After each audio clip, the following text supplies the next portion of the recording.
I am Benjamin Carter. I'm 70 years old, and I just discovered my entire life was built on a lie. 5 minutes ago, I watched my daughter-in-law Megan heave a heavy suitcase into the lake and speed off. I just pulled it out. My heart stopped. Inside, I found my son Lucas's passport, his empty wallet, and 2 heavy landscaping rocks. I stared at the dark water, my mind connecting the dots. It wasn't a disappearance. It was murder. And she did it. Before I tell you what I did next and how much worse the truth actually became, let me know where you are watching this from in the comments below. Hit that like button and subscribe if you have ever been betrayed by someone you were supposed to trust. The Willows did a poor job of hiding a man my size. My knees ached from crouching, the damp evening air settling deep into my bones. I'm 70 and I'm too old for this kind of spying. I shouldn't have been there. I was just taking my evening walk, the same route I've taken every day for the 5 years since my wife Sarah passed. But the sound of a car struggling on the gravel service road pulled my attention. It was Megan, my daughter-in-law. Her expensive BMW was parked dangerously close to the water's edge at Willow Creek Lake. The trunk was open. She was wrestling with a large black hardshell suitcase. It was clearly heavy. She grunted, her designer tracksuit looking ridiculous for this kind of work. My first thought, the thought of an old engineer, was that her posture was all wrong. She was lifting with her back, not her legs. She was going to throw her back out. My second thought, what in God's name was she doing? This wasn't a county dump. This was the reservoir. Was she illegally dumping trash? It wouldn't surprise me. Megan lived a life of convenience, a life funded mostly by me and my son's bad investments. She was always trying to get rid of what she called old junk, which usually meant antiques Sarah and I had owned for 40 years. She looked around wildly, her eyes darting left and right, paranoid. She didn't see me hidden in the shadows of the trees. With a final desperate heave, she shoved the suitcase over the bank. It hit the water with a heavy, sickening thud. It was not a splash. It was a thud, like something dense and solid hitting the thick mud of the lakebed. She didn't wait to watch it sink. She slammed her trunk, jumped into the driver's seat, and peeled out tires spitting gravel. The red glow of her taillights disappeared down the dark road, leaving only silence and the smell of wet dirt. I stood there for a full minute. My heart was hammering against my ribs. This was wrong. This wasn't her dumping old clothes. That sound. I didn't even think. I half slid, half ran down the muddy bank. The water was ice cold, a shock to my system. It soaked my jeans instantly, stealing my breath. "Damn it, Megan," I muttered, my voice shaking. The suitcase was only about 15 feet out, snagged on a submerged log just below the surface. It weighed a ton. I grabbed the handle and braced my feet in the sucking mud. I pulled, dragging it back to the shore. It felt like I was pulling a body. My mind recoiled from the thought. "Don't be stupid, Ben. It's just trash. It's just her ridiculous, wasteful life." I got it onto the muddy grass. My hands were trembling, partly from the cold, partly from something else. Fear. The suitcase was a standard Samsonite. Black, scuffed. It had combination locks, but she hadn't bothered to lock them. She just snapped the latches shut. She had been in a hurry. I put my thumb on the latch. Click. I took a deep breath. Click. I lifted the lid. My heart stopped. Not slowed down. It stopped. At the top, tossed in, were Lucas's favorite hiking boots, the ones I bought him when we tried to reconnect last year in the Rockies. Underneath them, his leather wallet, his passport. And at the bottom, explaining the weight, were 2 heavy gray landscaping rocks, the exact kind that lined the walkway to their house, the kind I helped them install last summer. I stumbled back, falling hard onto the wet ground. The air left my lungs. The boots, the wallet, the passport, the rocks. This wasn't dumping trash. This wasn't hiding evidence of a theft. This was hiding evidence of a person. You don't throw away a man's passport unless he's never going to use it again. You don't weigh down his wallet with rocks unless you want it to sink. Oh my God, I whispered the words, trembling in the cold air. She killed him. That monster. She killed my son.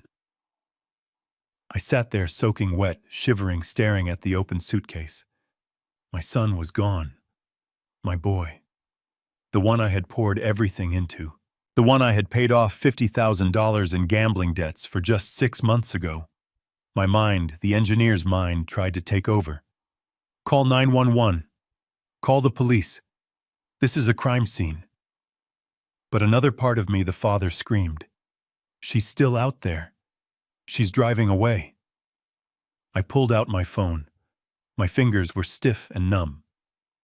Who do I call the police? If I call them from here, she'll know. She'll run, she'll get a lawyer, she'll escape. Number 1. I needed to see her face. I needed to hear the lie she would tell. I closed the suitcase. I dragged it back into the thickest part of the willows, covered it with fallen branches, and wiped my muddy hands on my wet jeans. I was going to confront the devil herself. I gripped the steering wheel of my old pickup truck, the one Megan always said smelled like old tools and failure. My hands were shaking so hard I could barely keep the wheel straight. The wet denim of my jeans was ice cold against my skin, the lake water seeping into the cracked vinyl of the driver's seat. But I didn't feel the cold. I only felt the heat. A white-hot rage that started in my gut and spread through my whole body. I had to see her face. I had to hear the lie she would tell me. I fumbled for my phone on the passenger seat, my fingers stiff and clumsy. I hit the speed dial for Lucas. 1 ring, 2. Hey, this is Lucas. You know what to do. Leave a message. Voicemail. My thumb, stiff with arthritis, hit redial. I jammed the phone against my ear. Hey, this is Lucas. You know what to do. I threw the phone onto the floorboards. Damn it, Lucas, pick up, I whispered to the empty cab. But I knew he wouldn't. His wallet and passport were in a suitcase hidden in the mud and reeds back at the lake. A suitcase weighed down with rocks. My mind raced, trying to find any other explanation, any answer that didn't end with my son at the bottom of that dark water. Maybe she was just dumping his old investing files. Maybe the passport was expired. But the rocks. The rocks kept coming back to me. Why would she weigh it down? My vision blurred, and it wasn't just the dark highway. The grief hit me in a wave, but it wasn't just for Lucas.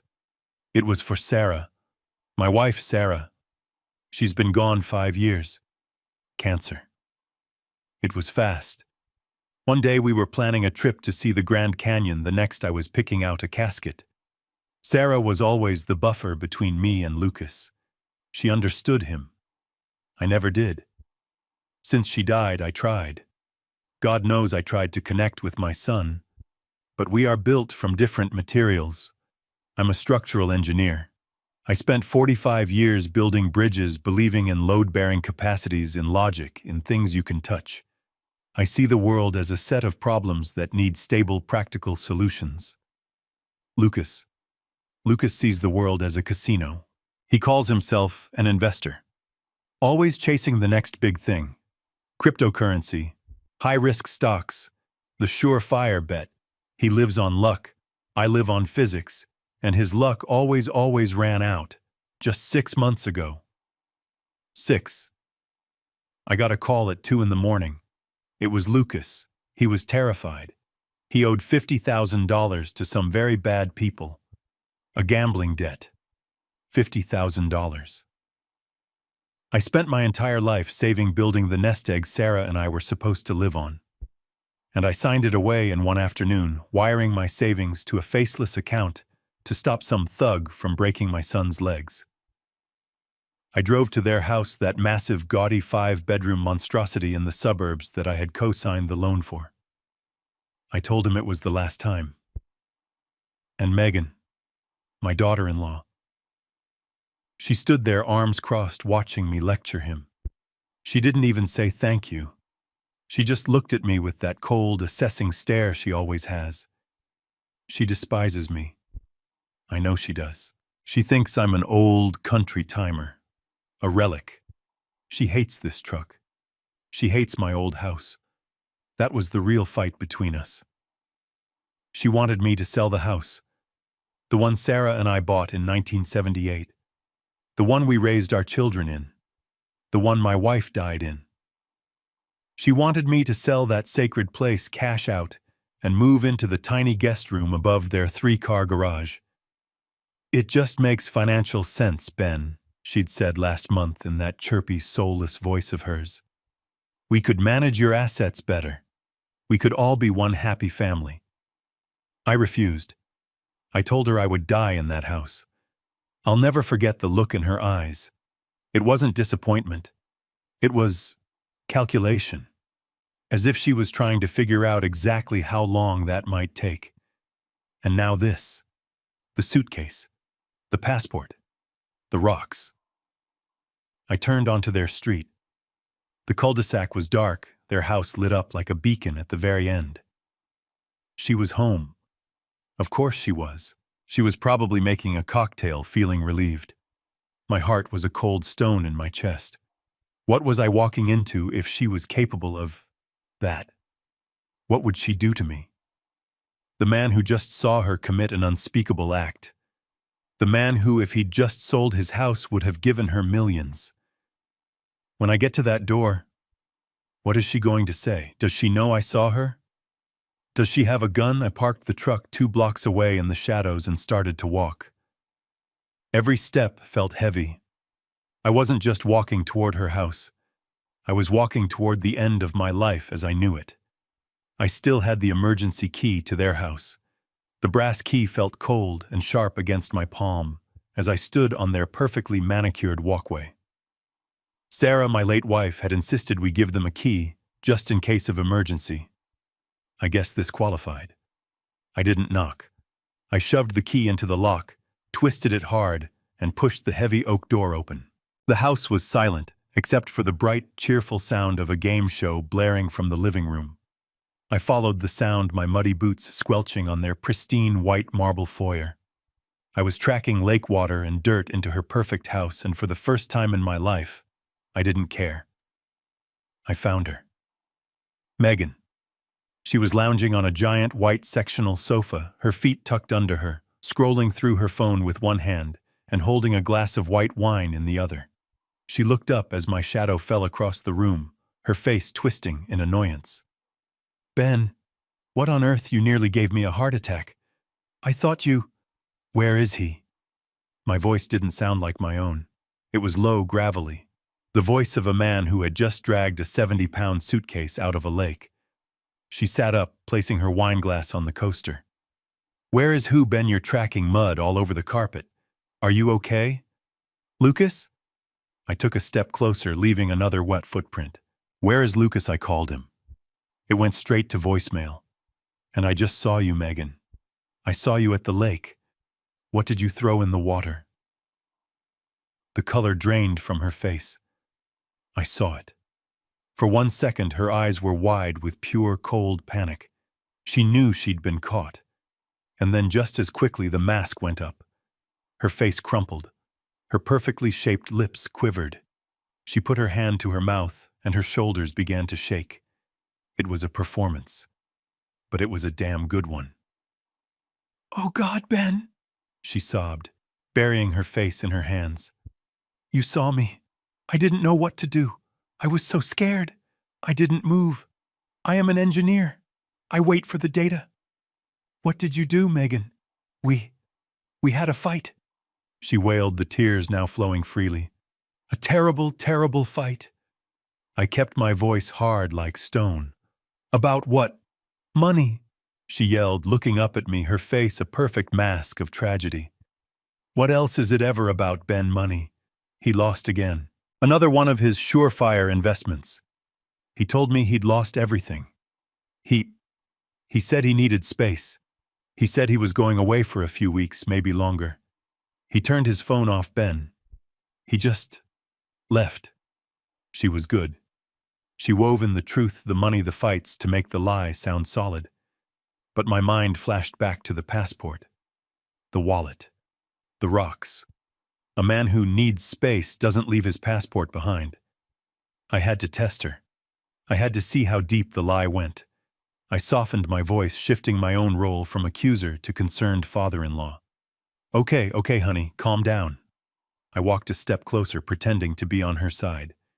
He just left. He packed a bag. She nodded quickly, wiping her tears with the back of her hand. Yes, he was so angry.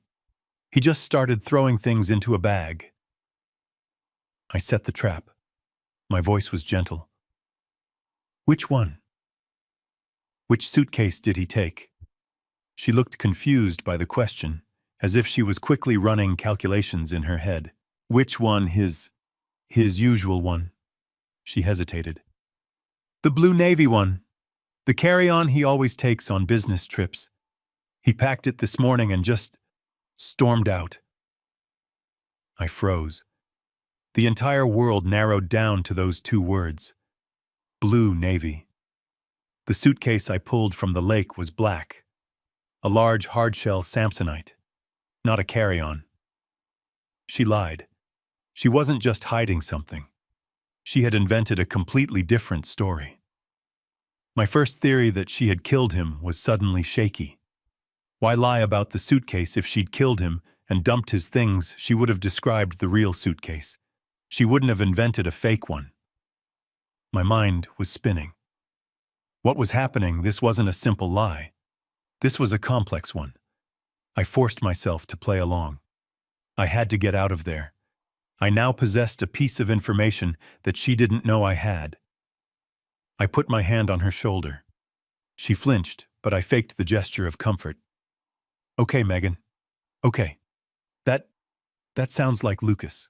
He always runs when things get tough. She looked up, her eyes wide with what looked like relief. You believe me, you're not mad. He needs time to cool off, I said, ignoring her question. I'm sure he'll call in a few days, probably when he needs more money. I let that last part hang in the air, a small barb of truth. I should go. I'm sorry I burst in like this. I was just a worried old man.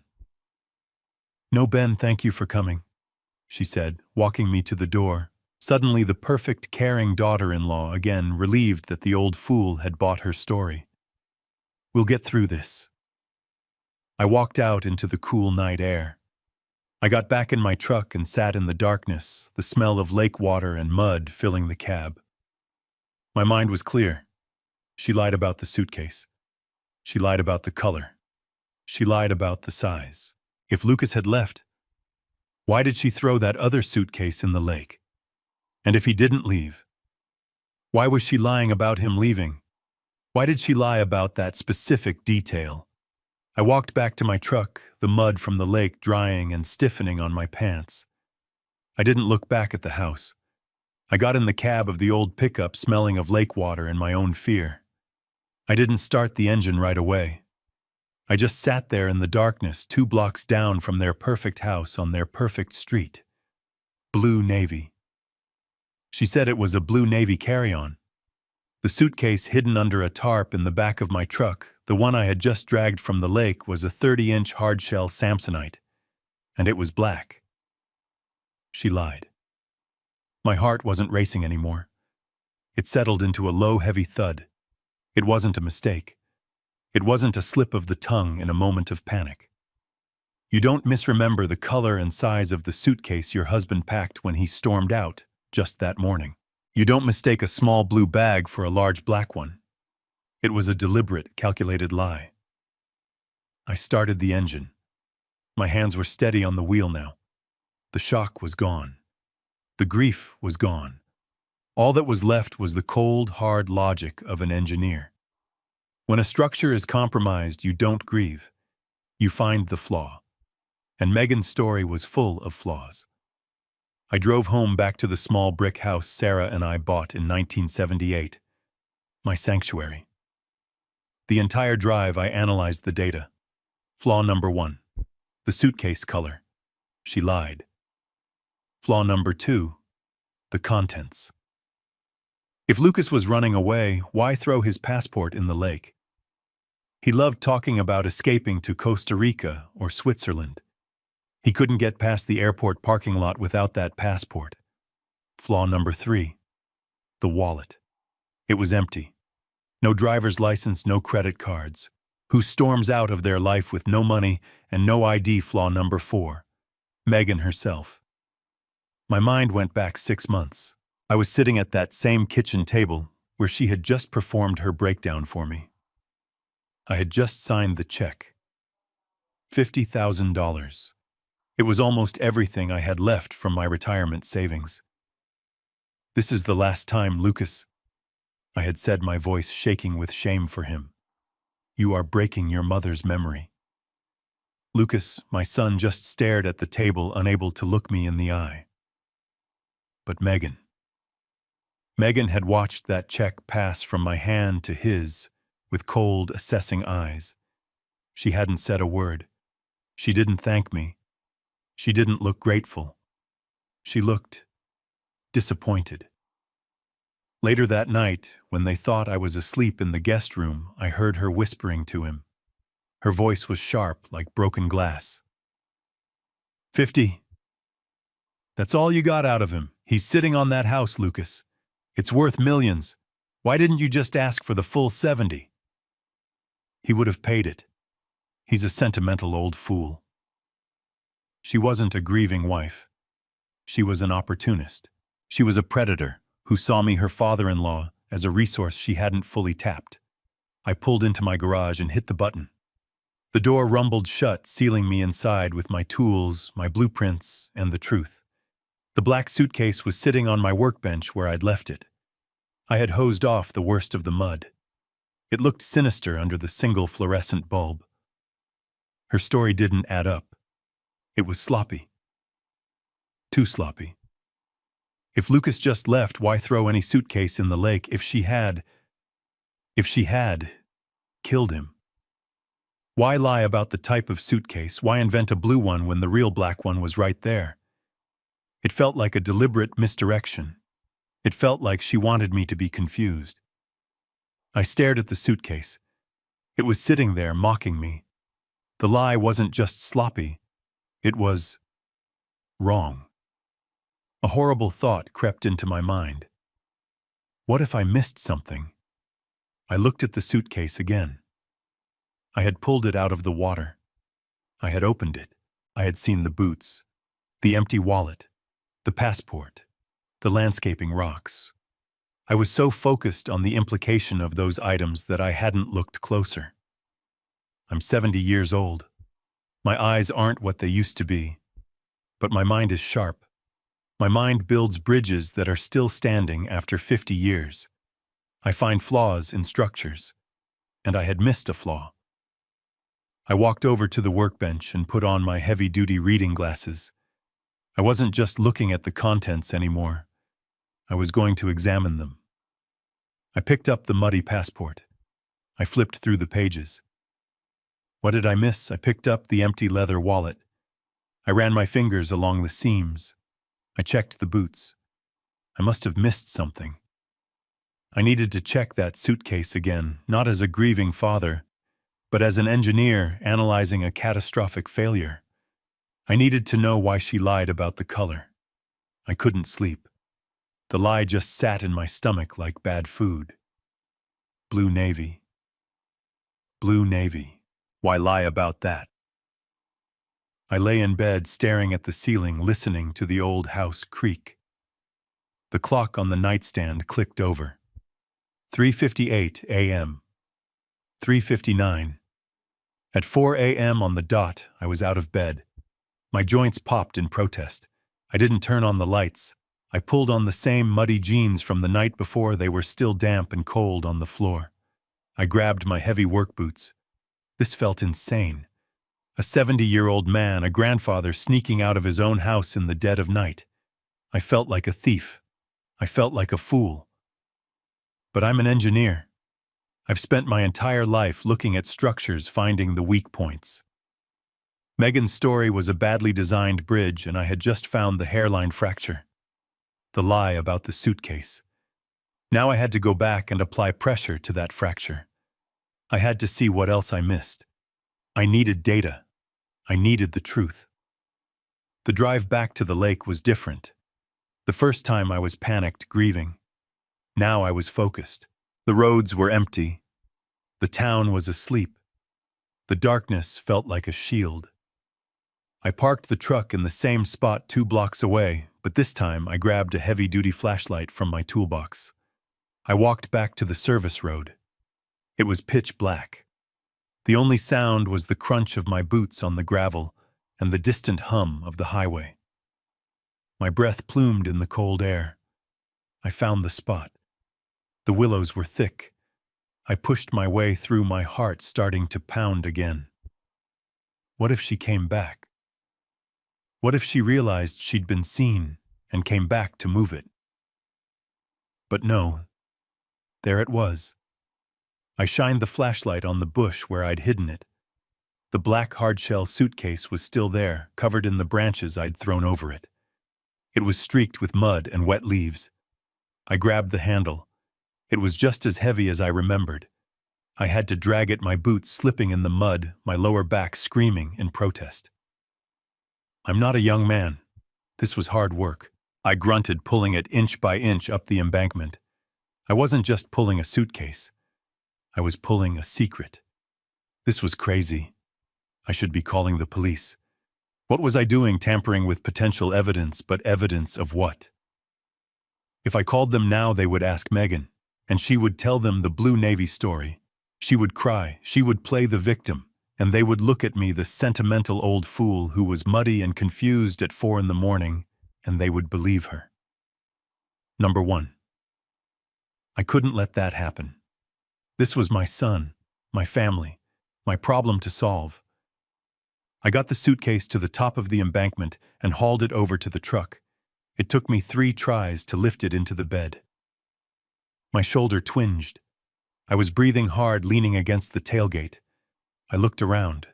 No cars, no lights, just me and this terrible heavy box. I drove home, slowly. My eyes were glued to the rearview mirror. Every headlight behind me made my stomach clench. Was that her? Was that the police? Was I being followed? By the time I reached my street, my shirt was soaked with sweat despite the cold. I pulled into my driveway and hit the garage door opener. The old door rumbled open. I drove inside onto the clean concrete floor that I had poured myself 30 years ago. I hit the button again. The door came down, sealing me inside. Silence. I sat in the truck for a moment, the engine ticking as it cooled. I was safe. This was my space, my garage, my tools, my rules. I got out and locked the door that led into the house. I locked the side door. I was alone. I lowered the tailgate and slid the suitcase onto my workbench. It sat there under the bright fluorescent lights, looking obscene. It was a piece of the chaos from their world now sitting in the middle of my orderly one. I looked at it. I wasn't grieving anymore. I wasn't panicked. I was an engineer. And this was a structural problem. I had missed something the first time because I was emotional. I was looking at the implication of the items, not the items themselves.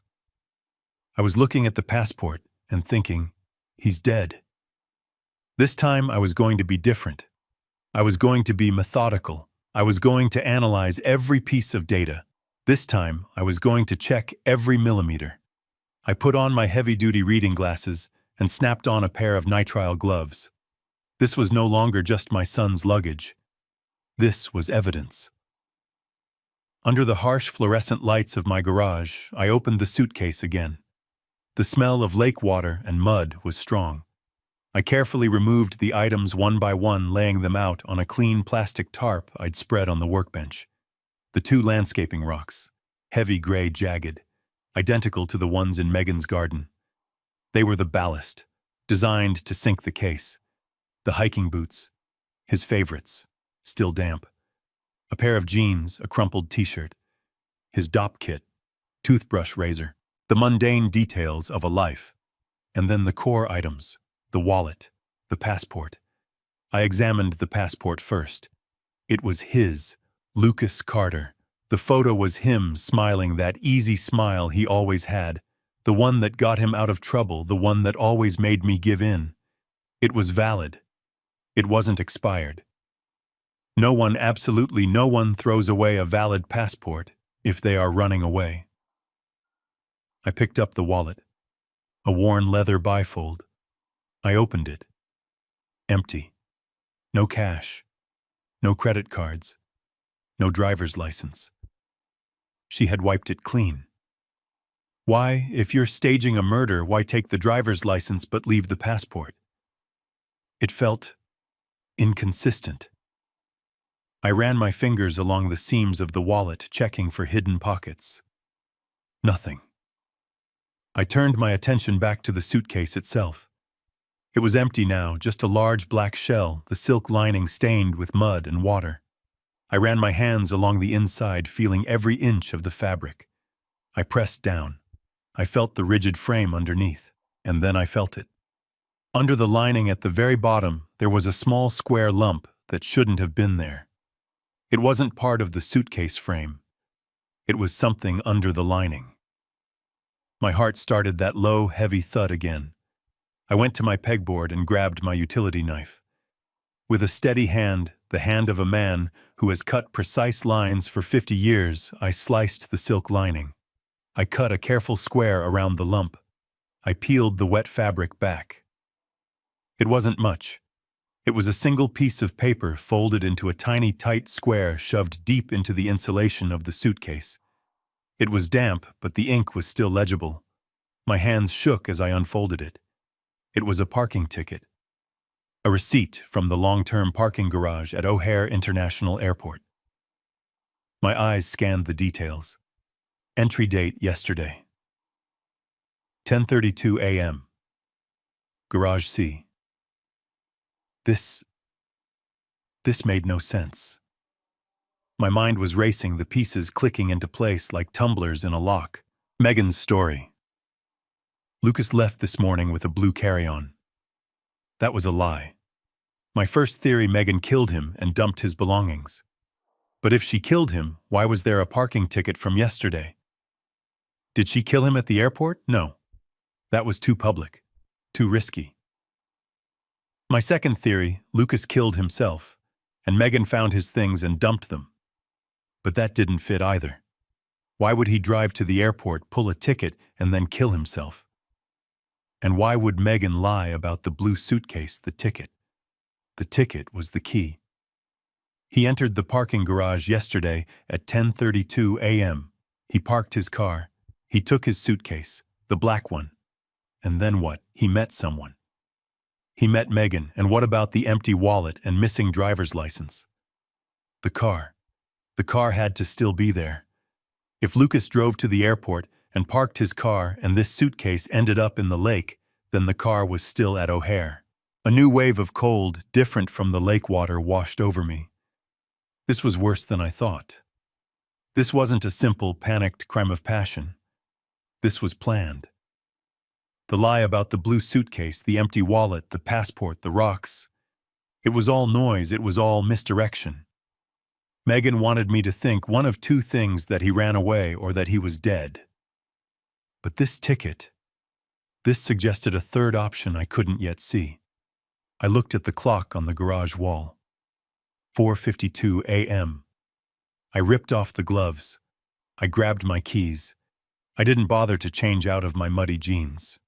I was going to O'Hare. It was a 3-hour drive. I didn't care. That parking ticket was a breadcrumb, and I was going to follow it all the way to the truth. Why would a man's parking ticket be at the bottom of a suitcase that was thrown in a lake I didn't bother changing? The mud on my jeans was dry and stiff, cracking as I climbed back into the driver's seat of the pickup. The sun was just beginning to stain the eastern sky, a pale, sickly gray. It was 5 in the morning. I hadn't slept. I didn't feel tired. I just felt cold. I backed out of the garage and pointed the truck toward the highway. 3 hours. 3 hours to O'Hare. The highway was dark, mostly just long-haul truckers, at this hour, their headlights glaring in my rearview mirror. I kept the truck at a steady 70 miles per hour. My mind wasn't on the road.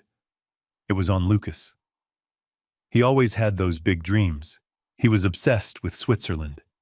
He had a picture of the Matterhorn taped to his computer monitor. "One day, Dad," he'd say, "I'm going to be sitting in a chalet looking at that mountain trading stocks from my laptop. No more 9 to 5. He wasn't lazy. He was just undisciplined. He wanted the reward without the structural work. He wanted the bridge without the blueprints. My wife, Sarah. God rest her soul, she always understood him better than I did. She was the one who balanced me out. I remember one night years ago, Lucas came home from college excited about some new online venture. I tore it apart. I showed him the flaws in the business model, the lack of capital, the unrealistic projections. I was just being an engineer. I was showing him the weak points. He deflated. He just slunk off to his room. Later that night, Sarah came to me in the den. She stood in the doorway, her arms crossed. "You're too hard on him, Ben," she said, her voice soft but firm. "I'm just trying to teach him to be realistic, Sarah. The world doesn't run on dreams." "No," she said, walking over to me. "But it doesn't run without them either. He's not an engineer, Ben. He's not you. And if you keep trying to make him you, you're going to break something. You're going to push him away." I gripped the steering wheel, the memory as fresh as if it happened yesterday.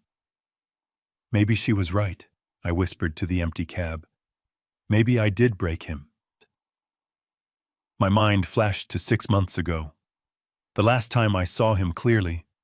He was sitting at his kitchen table, head in his hands, after I'd agreed to pay the $50,000. "I'm sorry, Dad," he'd mumbled. "I thought it was a sure thing. I can fix it." "You can't fix it, Lucas," I had yelled. I was so angry. Not just about the money, but about the stupidity of it, the waste. "This is the last time. Do you hear me, the last time?" He looked up at me. His eyes weren't just ashamed. They were desperate, cornered, like a fox with its leg in a trap. What if that was the moment? What if that was the push that sent him over the edge? What if I drove all the way to O'Hare just to find out my son was dead and that I was the one who pushed him? The thought was a physical pain worse than the cold from the lake. I pressed the accelerator. The old truck's engine whined in protest. I had to know.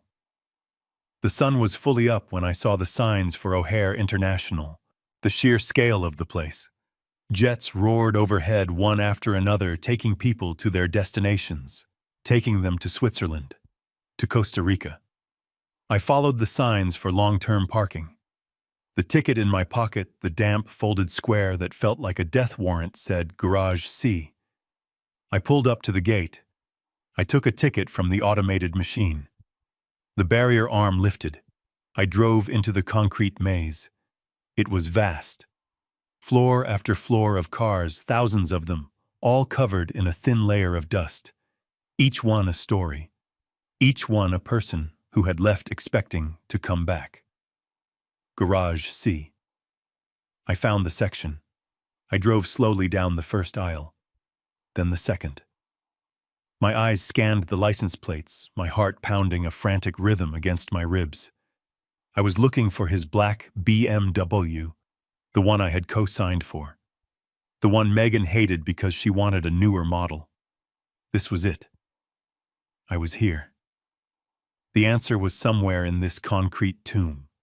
Is the car here? And dear God, if it is, what am I going to find inside? I saw it on the third aisle, tucked between a dusty minivan and a red sports car. A black BMW 5 Series. His car. The license plate matched the one I had memorized from the loan documents. My breath caught in my chest. He was here. He had been here.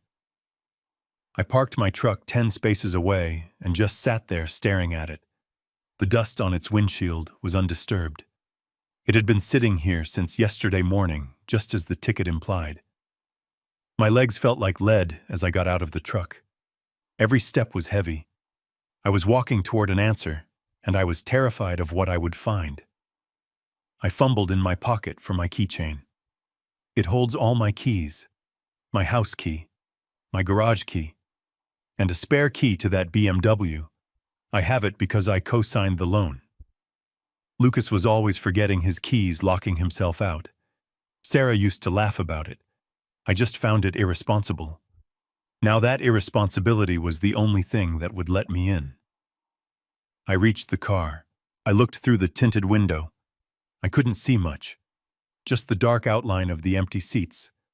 My hand was shaking. I put the key in the lock. It clicked, a sound that seemed deafeningly loud in the concrete silence of the garage. I pulled the handle. The door swung open with a soft whoosh. The smell hit me first. Stale air. The faint, sickly, sweet scent of an old air freshener and something else. The smell of old fast food. My eyes scanned the interior. The driver's seat was pushed back. An empty coffee cup sat in the center console. Everything looked normal. Messy, but normal. My son's car. I leaned in, my heart pounding, looking for, I don't know what. A sign. A stain. Anything. And then I saw it. On the passenger seat, almost hidden in the shadow, was a pharmacy bottle. An amber-colored prescription bottle. I reached in. My fingers closed around the plastic. I brought it out into the dim light. The label was in his name. Lucas Carter. The prescription was for a powerful sleeping aid. I knew it. He'd had trouble sleeping for years. I shook the bottle. Empty. Not one pill. Not even the cotton. My blood ran cold. No, I whispered. No, Lucas. My eyes darted back to the seat. Under where the bottle had been, there was a piece of paper. A single sheet torn from a legal pad, folded in half. I picked it up. My fingers were so numb I could barely grasp it. I unfolded the paper. The handwriting was his. Messy, rushed, barely legible. But it was his. It wasn't long. Just 4 words. I can't do it anymore. And then underneath, one last line added as an afterthought. I'm sorry, Dad. I collapsed against the side of the car. My legs gave out. The note fluttered from my hand to the concrete floor. I understood. I finally understood. He drove here intending to fly away, to escape, to go to Switzerland or Costa Rica or one of his other fantasies. He pulled the ticket. He parked the car. And then he just couldn't. My words from 6 months ago echoed in my head. This is the last time, Lucas. The last time, his desperate, cornered eyes. I did this. I was the one. I, his father, had been the one to push him over the edge. I was the one who broke him, just like Sarah said I would. Oh God, Sarah! I choked out, covering my face with my hands. I'm so sorry. I'm so sorry, son. I was a bad father. A critical, unyielding, demanding old man. And my son was dead because of it. I stayed there, leaning against the car, for how long I don't know. The grief was a physical weight pressing me down into the concrete. But then through the fog of pain, a new thought emerged. A cold, sharp thought that cut right through the sorrow. Megan. I had just seen her. She was fine. She was drinking wine. She was watching television. And she had lied. If Lucas drove here and killed himself, if he was so distraught that he took his own life, why did Megan tell me he just packed a blue carry-on and stormed out? Why would she lie about that? Why would she act so calm, so casual, if she knew her husband was in this much pain? My mind raced. She said she'd found the suitcase and the note, She'd said she was hiding it for the insurance, but that was after I confronted her. Her first story was a lie. I picked up the note. "I'm sorry, Dad." Not "I'm sorry, Megan." Not "I'm sorry, Mom and Dad." He wrote it to me. If Lucas did this, and Megan found him, or found the note, why is she lying to me? Why is she throwing a different suitcase, his suitcase, into the lake? Why is she trying to create a different story?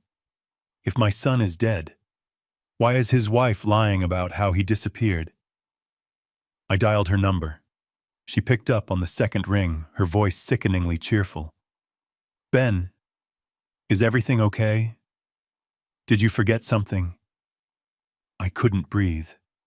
I tried to speak, but the grief and the rage were choking me. "Megan." I finally managed my voice a dry rasp. "Ben, you sound awful. What's wrong? Is it Lucas? Did he call you?" "I found it, Megan." The line went silent. Just the faint hiss of an open connection.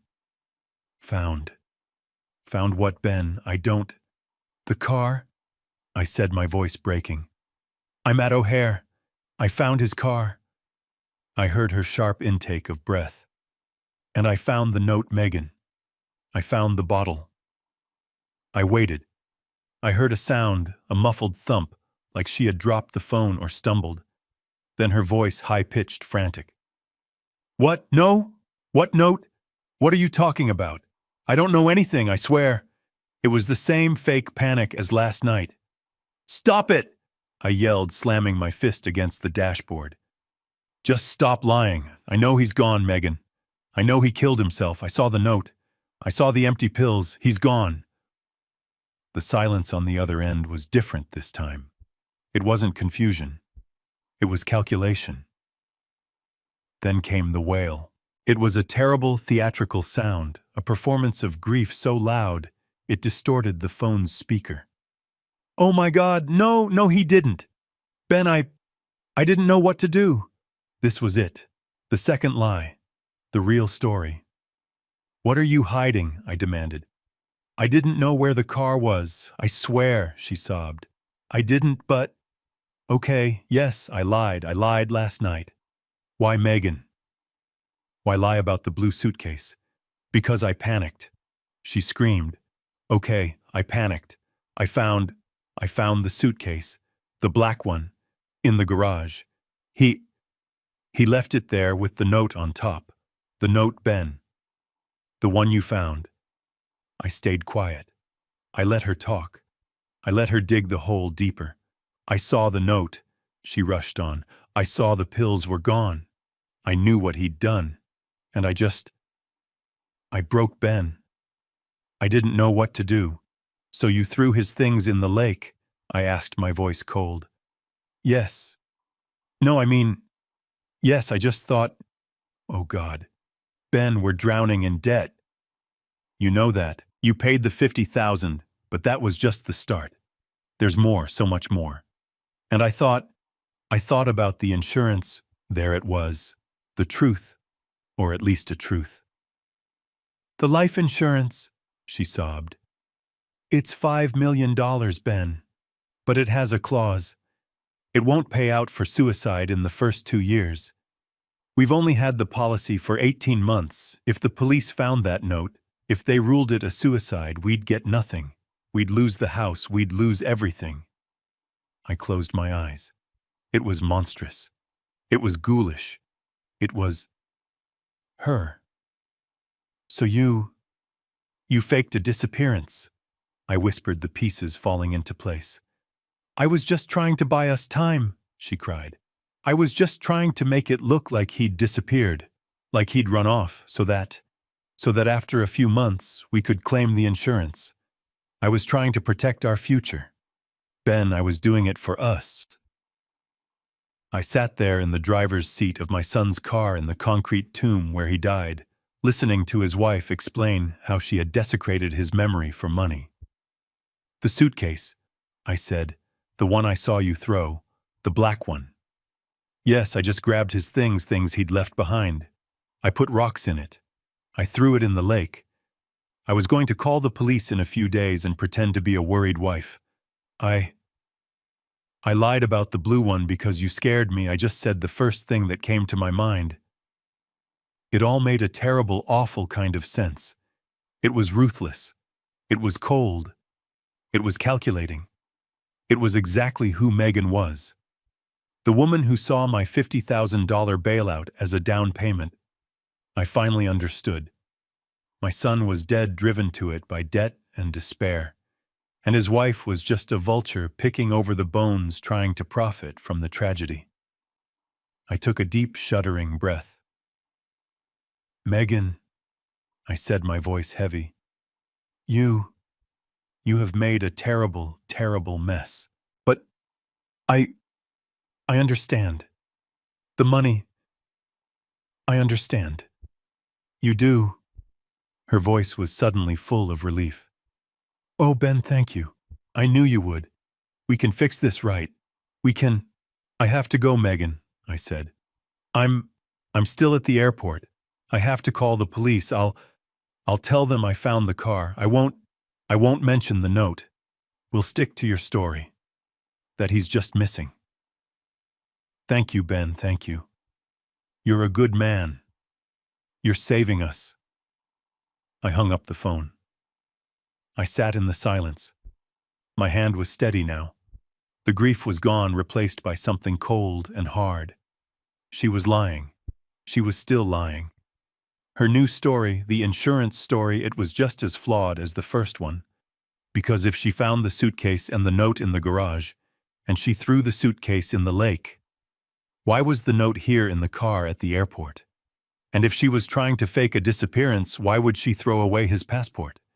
That's the one thing you need to disappear. She wanted me to believe he killed himself, but she also wanted me to believe he just ran away. She was playing both sides. The story still didn't fit. The structure was still wrong. And if both of her stories were lies, then what was the truth? I let out a long, shaky breath, the phone still pressed to my ear. Thank you, Ben. She was sobbing on the other end. You're saving us. You're a good man. I said the words, but they felt like ash in my mouth. Okay, Megan. Okay. You did what you thought you had to do. I get it. I'll call the police. I'll just tell them I found the car. I won't mention the note. We'll solve this together. I hung up the phone. I sat in the dark, stale air of my son's car. The silence of the parking garage was absolute. I did not believe a single word she just said. My mind, the engineer's mind, was working now. The grief was a heavy weight, but my brain was moving, analyzing, processing the data. She was a pathological liar. She had told me two completely different stories in less than 12 hours, and both of them were structurally unsound. Both of them were full of holes. I am a man who builds bridges. I design structures to withstand floods, earthquakes, and the weight of 1,000 cars. I know when a load-bearing wall is compromised. I know when the math is wrong. And Megan's math was all wrong. Let's analyze story number 1. He packed a blue carry-on and stormed out. A lie. The suitcase in the lake was black and large. Why lie about that? And why would she dump a different suitcase full of his personal effects if he just ran away? It made no sense. Now story number 2. He killed himself. I found the note and the suitcase in the garage. I panicked and threw the suitcase in the lake to fake a disappearance for the $5 million insurance policy. This one was better. It was smarter. It appealed to her greed. It explained her panic. It explained why she was lying to me, but it was still wrong. The structure of that lie was also collapsing. Flaw number 1, the biggest one. The suicide note. She said she found the note at home in the garage on top of the black suitcase, but I was holding it. I was sitting in his car at O'Hare Airport, and the note was here. It was on the passenger seat. She had no idea where the car was. She was lying. Flaw number 2. The passport. I looked at the passport I'd taken from the suitcase now sitting on my dashboard. In what universe do you fake a disappearance by throwing away the one item that proves a person can disappear? If you want the police to believe your husband fled the country, you hide the passport. You make it look like he took it. You don't throw it in a lake with rocks. She might as well have sent up a flare that said, "I am lying." She was cold. She was greedy. But she wasn't stupid. So why was she telling such a stupid lie? I leaned my head back against the seat, the smell of old coffee and stale air filling my lungs. I was missing something. I was looking at the details, but I was missing the design. What if the lies weren't mistakes? What if the confusion was the point? She was throwing out two different contradictory narratives. One for me, he ran away. One for the police if they found the note, he killed himself. She was creating chaos. She was muddying the water just like she'd muddied that suitcase. And why would you do that? You do that when the truth is a third option. An option so terrible that running away and suicide are the better alternatives. My son was dead. I felt it in my bones. He was dead.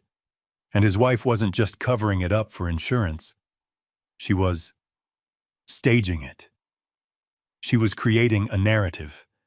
This was not a panicked reaction. This was a plan. I was in over my head. I was a 70-year-old engineer, not a detective. I was dealing with a cold, calculating woman who was clearly smarter than I had given her credit for. And I was alone. I couldn't call the police. Not yet.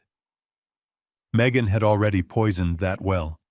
She would cry, she would perform, she would tell them the insurance story.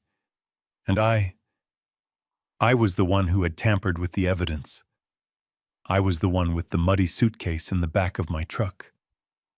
They would look at me, the grieving, confused old man, and they would believe her. I needed an ally. I needed someone who would believe me, someone who was not part of this. My heart sank.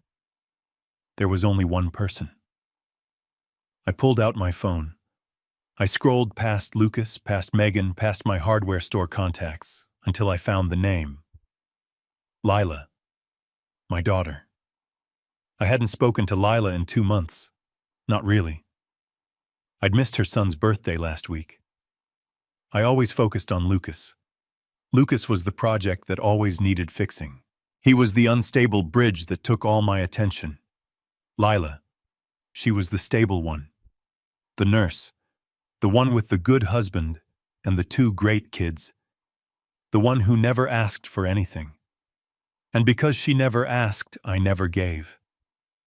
I never gave her my time. I felt a wave of deep, profound shame. I was a bad father to Lucas, and I was an absent father to Lila. But now I had no one else. I had to make the call. I had to swallow my pride and admit that I was lost, that I was scared, and that I needed my daughter. My thumb hovered over her name. Lila. It was just 4 letters, but it felt like the heaviest object in the car. Calling her for help felt like a final admission of failure. I had failed Lucas by being too hard, and I had failed Lila by not being present at all. Lucas was the problem I was always trying to solve. The unstable variable, the squeaky wheel. He got all my energy, all my worry, all my money. Lila, she was the constant. She was the bridge I built that stood perfectly on its own. She became a great nurse. She married a good, stable man. She had 2 kids I barely knew because I was always busy putting out whatever fire Lucas had started. And because she was stable, because she never asked for anything, I ignored her. I just let her be. The shame of it burned in my throat. I pressed the call button. It rang twice. Her voice was exactly as I remembered. Clear, professional, and distant. Dad. There was no warmth. Just surprise. I hadn't called her on a weekday morning in maybe ever. Lila, honey, it's me. My voice cracked. I, a 70-year-old engineer, felt like a small lost child. I know I haven't been. I know I haven't been the best father to you. I've always been so focused on Lucas. I heard her sigh on the other end. It wasn't an angry sigh. It was a tired sigh. The sigh of someone who has heard this 1,000 times. I know, Dad. Her voice was flat. What's he done now? How much money do you need to send him? The words hit me harder than any physical blow. That's all I was to her. The family ATM. The Bank of Ben servicing the bad loan that was her brother. No. I choked out the word, thick with pain. No, honey. It's not money. Not this time. This time. It's worse. It's so much worse. Worse than 50,000 in gambling debts. What did he do, Dad? Kill someone. I flinched at the casual, bitter way she said it. Lila, I think he's the one who's dead. Silence. Complete total silence on the other end of the line. I could hear the faint sound of a hospital PA system in the background. She was at work. Dad, she said finally, her voice low and sharp. What are you talking about? Where are you? And it all came out. In a torrent. Like a dam breaking. I told her everything. I told her about walking by the lake. I told her about Megan and the heavy black suitcase. I told her about the contents. The passport. The empty wallet. The rocks. Wait. She interrupted, her voice all business. You found a suitcase in the lake. Did you call the police? No, let me finish, I pleaded. I went to her. I confronted her. And she lied to me, Lila. She told me he packed a blue carry-on and stormed out. It was a lie. A stupid, obvious lie. So you called the police then? No, I found something in the suitcase. A parking ticket. For O'Hare. From yesterday. I heard her sharp intake of breath. She was following. She was seeing the structure. I'm at O'Hare right now, honey. I'm in his car. I found it in Garage C. And, is he? He's not here, I said. But, I found a note. A suicide note. It just said, I can't do it anymore. I'm sorry, Dad. And an empty bottle of his sleeping pills.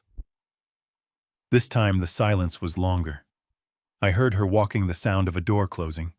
She was in a private room. Oh, Dad, she whispered. Oh, God. Lucas. But that's not all, I said, my voice rising. I called her again. I told her what I found. And she changed her story. She said she knew he killed himself. She said she found the note at the house with the suitcase, and she threw the suitcase in the lake to hide the suicide, to fake a disappearance, so she could get his $5 million life insurance policy. $5 million, Lila whispered. But she's lying. I practically shouted, hitting the steering wheel. She's still lying, Lila. The note wasn't at the house. The note was here in the car, and the passport. Why would she throw the passport in the lake if she wanted to fake a disappearance?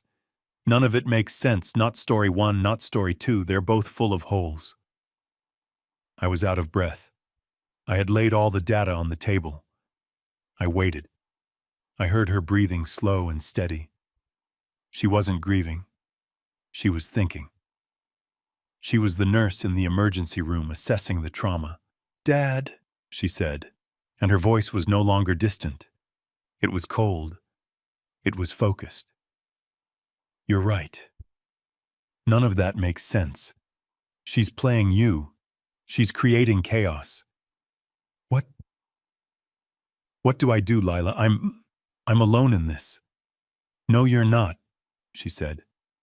I'm booking a flight. I can be at O'Hare by 3 this afternoon. Do not leave that car. Do not call Megan back. Do not call the police. You tampered with the scene at the lake and you're in his car. Right now, you're the most suspicious person in this whole mess. You need a witness, Dad. And you need someone who isn't 70 years old and in shock. I'm coming. She hung up. I lowered the phone. I looked at the suicide note. I looked at the empty bottle. I had an ally. For the first time in 5 years, I wasn't alone. And she was right. I was a witness, but I looked like a suspect. She was coming. Now, what was our plan? I waited in the arrivals terminal at O'Hare, feeling out of place. I was a muddy 70-year-old engineer, in a place full of travelers and happy reunions. I felt like a ghost. I had moved my truck to the hourly parking, and I had the suicide note and the empty pill bottle in my coat pocket. The black suitcase was still in the back of my truck, covered by the tarp. At 3:15, I saw her. Lila. She was walking fast, a small rolling bag in one hand, her nurse's scrubs still on under a light jacket. She hadn't even gone home to change. She saw me, and her face was a mask of professional concern. She didn't run to me. She didn't cry. She just walked straight up to me, her steps full of purpose. "Dad," she said, her voice low. She looked me up and down. "You look like hell. Let's go." We didn't talk in the elevator. We didn't talk on the shuttle bus to the parking garage. It wasn't until we were both in the cab of my truck, the doors closed, that she finally spoke. "Show me," she said. I laid it all out on the seat between us. The damp parking ticket. The empty pill bottle. The suicide note. She read the note. "I'm sorry, Dad." She looked at it for a long time. "He never wrote notes to me." There was no sadness in her voice. Just a flat statement of fact. It broke my heart more than any tear. "Lila, Don't," she said, cutting me off. "We're not here to grieve. We're here to solve a problem. You said her story has holes." I nodded. "The note was in the car. She said it was at the house. The passport was in the suitcase. She said she was faking a disappearance. It doesn't add up, Lila. She's lying about why she's lying." Lila stared out the windshield at the concrete wall of the garage. "Okay, she's a liar. But she's also greedy. The insurance policy. That's the part that feels real. $5 million. "So what do we do?" I asked. "We use it," she said. "We use her greed against her. She thinks you're on her side. She thinks you're a sentimental old fool who will help her commit fraud to save the family. We're going to let her keep thinking that." We drove back to my house in silence. When we got inside, Lila took charge. She was an ER nurse. She was used to trauma, to making life or death decisions in a split second. "All right," she said, standing in my living room, the one she grew up in. "Here is the plan. You are going to call her. You are going to be the grieving, panicked father-in-law. You are going to agree with her. You're going to say her plan, the insurance plan, is the only way." "What, Lila, I can't?" "Yes, you can, Dad," she said, her voice firm. "You've been playing a part for her for years, the part of the ATM. Now you play a different one. You're her accomplice. You're going to tell her you've been thinking, and you agree. It's what Lucas would have wanted. You'll say anything to make her believe you are in on the fraud." I saw where this was going. "But why?" "Because," Lila said, "accomplices need to get their story straight. You're going to tell her you can't just not report him missing. The police will eventually find the car. You're going to insist that you and she go to the police station together, tomorrow morning, to file a missing person report, together, so your stories match." It was brilliant. "She'll be hesitant," I said, thinking it through. "This complicates her plan." "She won't refuse," Lila said. "Because right now you are her biggest liability. You're the one who found the car. You're the one who found the note. She can't trust what you'll do. But if you offer to go with her to lie for her, You're not a liability anymore. You're her partner in crime. She'll have to agree to keep you close. My hand trembled as I picked up the phone. I looked at my daughter. She had the same determined, logical eyes as Sarah. I dialed. Ben. Megan's voice was wary, nervous. Megan, I said, letting the exhaustion and real grief into my voice. I've been just sitting here, thinking about what you said. The insurance. Ben, I was just... No, I interrupted. You were right. You were right. $5 million. Lucas. He would want us to be secure. He would want that. I'm in. I'll help you. We'll do it your way.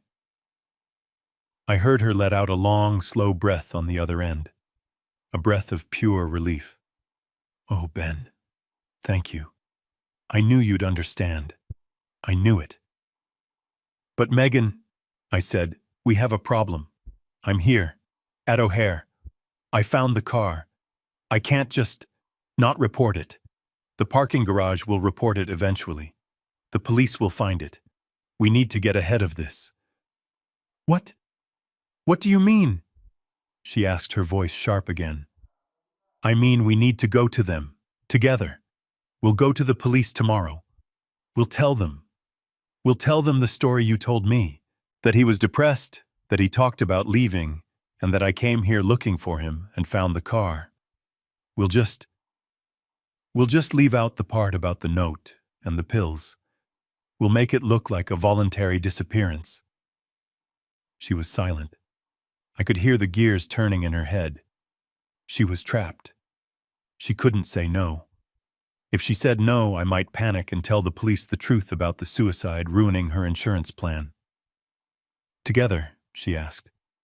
Yes, together, I said. That way our stories are exactly the same. They can't poke holes in it. I'll drive to your house first thing in the morning. We'll have coffee. We'll go over the story, every detail. Then we'll go and facciol. Okay, she said. Okay, Ben. That's smart. That's a good plan. Come over at 9. We'll figure it out. I hung up. I looked at Lila. She nodded once, a grim smile on her face. She took the bait, Lila said. You're in. You have access to the house tomorrow morning. You'll be alone with her while you plan your story. But Lila, I asked, what's the point? We're just lying to the police. How does that help us find the truth? Lila walked over to her bag and pulled out a small black object. It looked like a USB phone charger. Because, Dad, she said, holding it up, when you go there tomorrow to plan your story, you're going to plant this. And we're finally going to hear who she's really talking to. I picked up my phone. My daughter Lila, my ally, was on her way. But she was 3 hours out. I had to do the next part alone. I called Megan. Ben. Her voice was wary. She was on edge. Megan, I'm driving back from O'Hare now. I'm almost in town. I let my voice sound rough, tired, defeated. Listen, before we call them, before the police, I need a minute. I need to stop by the house alone. What? Why? She snapped. The fake sympathy was gone. I thought we were meeting at 9. We stick to the plan, Ben. I want to get a few things of his, I said, faking a quiver in my voice. A photo from his desk. Maybe his old college sweatshirt from the closet. Things, things he loved. Before the police come. Before they seal the room or whatever they do. I don't want strangers touching his things. There was a long pause on the other end. I could hear her thinking, calculating. She didn't want me in that house alone. She had probably scrubbed it. But she couldn't refuse. A grieving father asking for a memento. It would look monstrous to say no. Ben, I really don't think that's a good idea, she said, trying to sound gentle. We should just stick to the plan. Please, Megan, I said, applying the pressure. For Sarah's memory. I just need one picture of my son.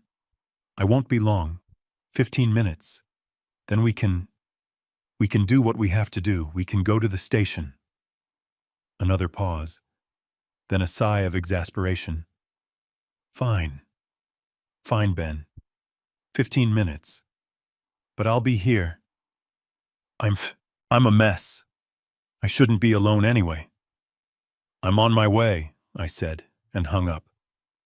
I had the USB camera in my pocket. Lila had bought it at an airport electronics store. It was a high-definition audio-enabled recorder, and it looked exactly like a black phone charger block. I pulled up to the house. It was just 8 in the morning. The sun was bright, shining on their perfect manicured lawn. It all looked so normal. I knocked. Megan opened the door. She was dressed. Her makeup was on. But she had managed to make herself look fragile. Her eyes were red. She'd probably been cutting onions or just rubbing them. She was a hell of an actress. Ben, she whispered, pulling me into a hug I didn't return. I'm so glad you're here. I'm so scared. I know, honey, I said, patting her back. I am too. She stepped back and her eyes immediately scanned me from my muddy boots, which I wore on purpose, to my exhausted face, which was genuine. She was checking me, assessing my state. You look terrible, she said. I haven't slept. I answered, which was true. I need that picture. Of course, she said. His study is this way. She was hovering. She wasn't going to let me out of her sight. I knew she wouldn't. This was going to be harder than I thought. I needed a distraction. I followed her to Lucas's home office. The room was sterile, not just clean but sterile, like a hotel room that had been wiped down. Not a stray piece of paper, not a coffee mug. She had been busy. My eyes scanned the desk. She had missed something. On the spike file skewered with other receipts was the invoice. The $50,000 wire transfer I had made. The payment for his gambling debt. My name, Ben Carter, was printed right on it. My ungrateful son. I felt a genuine hot wave of anger and sorrow. I used it. I walked over to the desk, my back to her. I picked up the invoice. $50,000. I whispered, my voice thick. I gave him everything. And it wasn't enough. I let my shoulders shake. I leaned heavily on the desk, faking a sob. My boy, what happened to you? It was the perfect distraction. Megan hated this.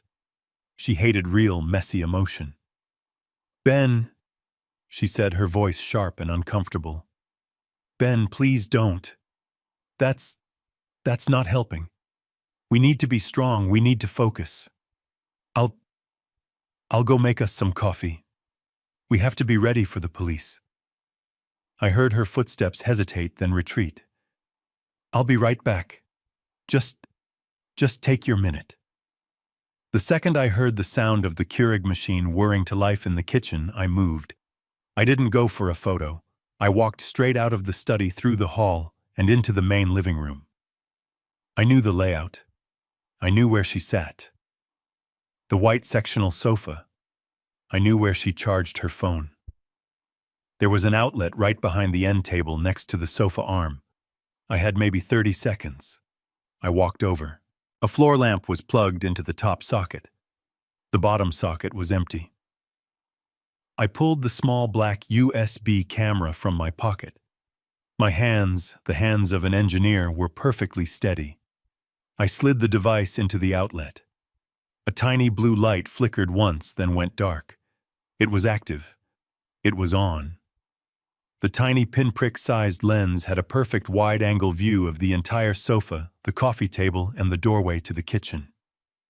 I walked back into the study. I grabbed the first framed photo I saw. It was Lucas and me at his college graduation. His smile was wide. Mine was too. The father and the proud, successful son. What a joke. I was holding the photo when Megan walked back in carrying 2 mugs. "Here," she said, her voice softer now that I had composed myself. "Drink this. You look pale." "Thank you, Megan," I said, taking the mug. My hand was steady. I just grabbed this." I held up the picture. "I'm ready. Let's go over the story. What exactly are we going to tell them?" I sat down on the sofa right across from my hidden camera. I took a sip of the coffee. It was bitter and it tasted like a lie. Now we just had to perform. Would the police believe the grieving father and the hysterical wife? Or would they see the cracks in our story, just as I'd seen the cracks in hers? We sat at the polished kitchen island, the 2 coffee mugs between us. The house was immaculate, silent. Megan had been rehearsing. "So I'll tell them he was distant all week," she whispered, her eyes wide. "And you just say you got a bad feeling this morning. That's why you went to O'Hare. Don't mention the lake. Don't mention the black suitcase. Don't mention anything. Just the car and the note." "No, wait. No, not the note." "No note," I agreed, my voice a low rumble. "We agreed. No note. That's our leverage for the insurance. We just say he vanished. He was depressed about money. He took off." Right. She was wringing her hands. "Just a worried father and a terrified wife." I looked at her. She was a phenomenal actress. She had managed to work herself into a state of believable agitation. Her hands were shaking. Her eyes were red. A casual observer would see a wife on the verge of a breakdown. I saw a murderer, or at least a co-conspirator, worried her performance wasn't good enough. A car door slammed outside. Megan jumped, letting out a little yelp. "They're here." I walked to the window. A marked police cruiser was parked in her driveway right behind my truck.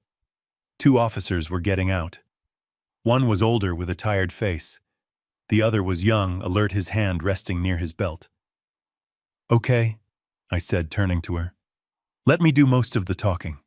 I'm the grieving father. You're just in shock. Can you do that? Just cry, you're good at that." She shot me a look of pure venom, a quick flash of the real Megan before her face crumpled back into the mask of sorrow. I opened the front door before they could knock. "Officers, thank God you're here." "Mr. Carter, Ben Carter?" the older one, Officer Davies, asked. Yes. This is my daughter-in-law, Megan. It's my son. Lucas. He's missing." We sat in the living room, the same room where I had planted the camera. It was humming silently in the wall socket, recording everything. The officers sat on the sofa. Megan and I took the armchairs, a tactical decision on my part. I wanted to watch her. "So," Officer Davies said, opening his notepad, "tell us what happened. From the beginning." Megan started to cry right on cue. A soft, broken whimper. I can't. Ben, please, you tell them." I leaned forward, clasping my hands together, the picture of a strong father, trying to hold it together. "It's my son, Lucas. He's been having a hard time. Business. Money problems. You know. He's been depressed." Megan cut in, her voice trembling. He wasn't sleeping. He kept talking about just leaving, getting away from it all." "When was the last time you saw him?" the young officer Riley asked. "Last night," Megan lied, her voice catching. He stormed out after a fight. He said he just needed space. He packed a bag, a small blue one." I kept my face a mask of stone. She was sticking to her first lie. The blue suitcase. She was good. She was consistent. "And you, sir?" Davies asked, turning to me. I had a bad feeling, I said, letting my voice crack. I've been worried about him. That $50,000 debt I paid, it was serious. I didn't sleep well. This morning I just felt something was wrong. I thought maybe he'd do something foolish. He always talked about flying away. So I drove to O'Hare. Just a hunch. And what did you find? His car, I said. His BMW. It was in the long-term parking. Garage C, I have a spare key. I opened it. And he was gone. The car was empty. It was just empty. I put my head in my hands. I didn't have to fake this part. The image of the empty pill bottle, the note to me. The grief was real, even if the story I was telling was a lie.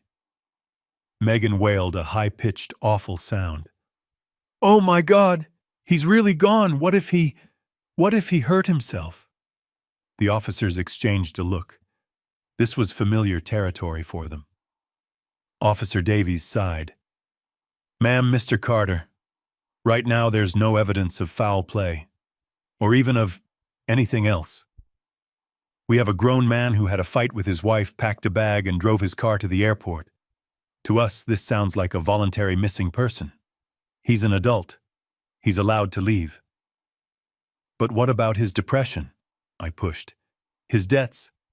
We'll file the report, of course, Riley said, his voice clipped and professional. We'll put his name out. We'll check flight manifests, though, without a passport number that's hard. But frankly, 9 times out of 10 they show up in a week, usually in Vegas or Florida after they've run out of money. Megan looked up, her eyes wide with fake innocence. But what do we do? For now you wait, Davies said, closing his notepad. We'll check the car for prints, tow it in. But unless he used a credit card or his passport, he's just gone. We'll be in touch. They stood up. They gave us their cards. They were polite, they were professional, and they didn't suspect a thing. They had bought her performance and mine completely. I walked them to the door. I watched the cruiser pull away. I closed the door and turned around. Megan was still sitting in the armchair, but the tears were gone. She was staring at the wall, her expression completely blank. Well, she said, her voice flat. That went okay. Yes, I said. They believed us. I looked at her. Her performance was masterful. If I hadn't seen that black suitcase with my own eyes, if I hadn't found that parking ticket, if I hadn't seen the note in the car, I would have believed her. I would have believed my son was just another sad statistic, a man who buckled under pressure and ran away. I felt a chill run down my spine. She was better at this than I was. I need to get home, I said, my voice heavy. I need to process this, and I need to call Lila. Right, she said, standing up suddenly, all business. Right, Lila. We need to tell Lila. I'll handle it, I said. You just rest. I walked out of the house. I got in my truck. I drove down the street, my hands steady. The police were gone. She thought she was safe. She thought she had a partner in crime. She thought the sentimental old fool had bought her story and was now complicit in her fraud. Now I thought driving around the corner and parking in the shadows.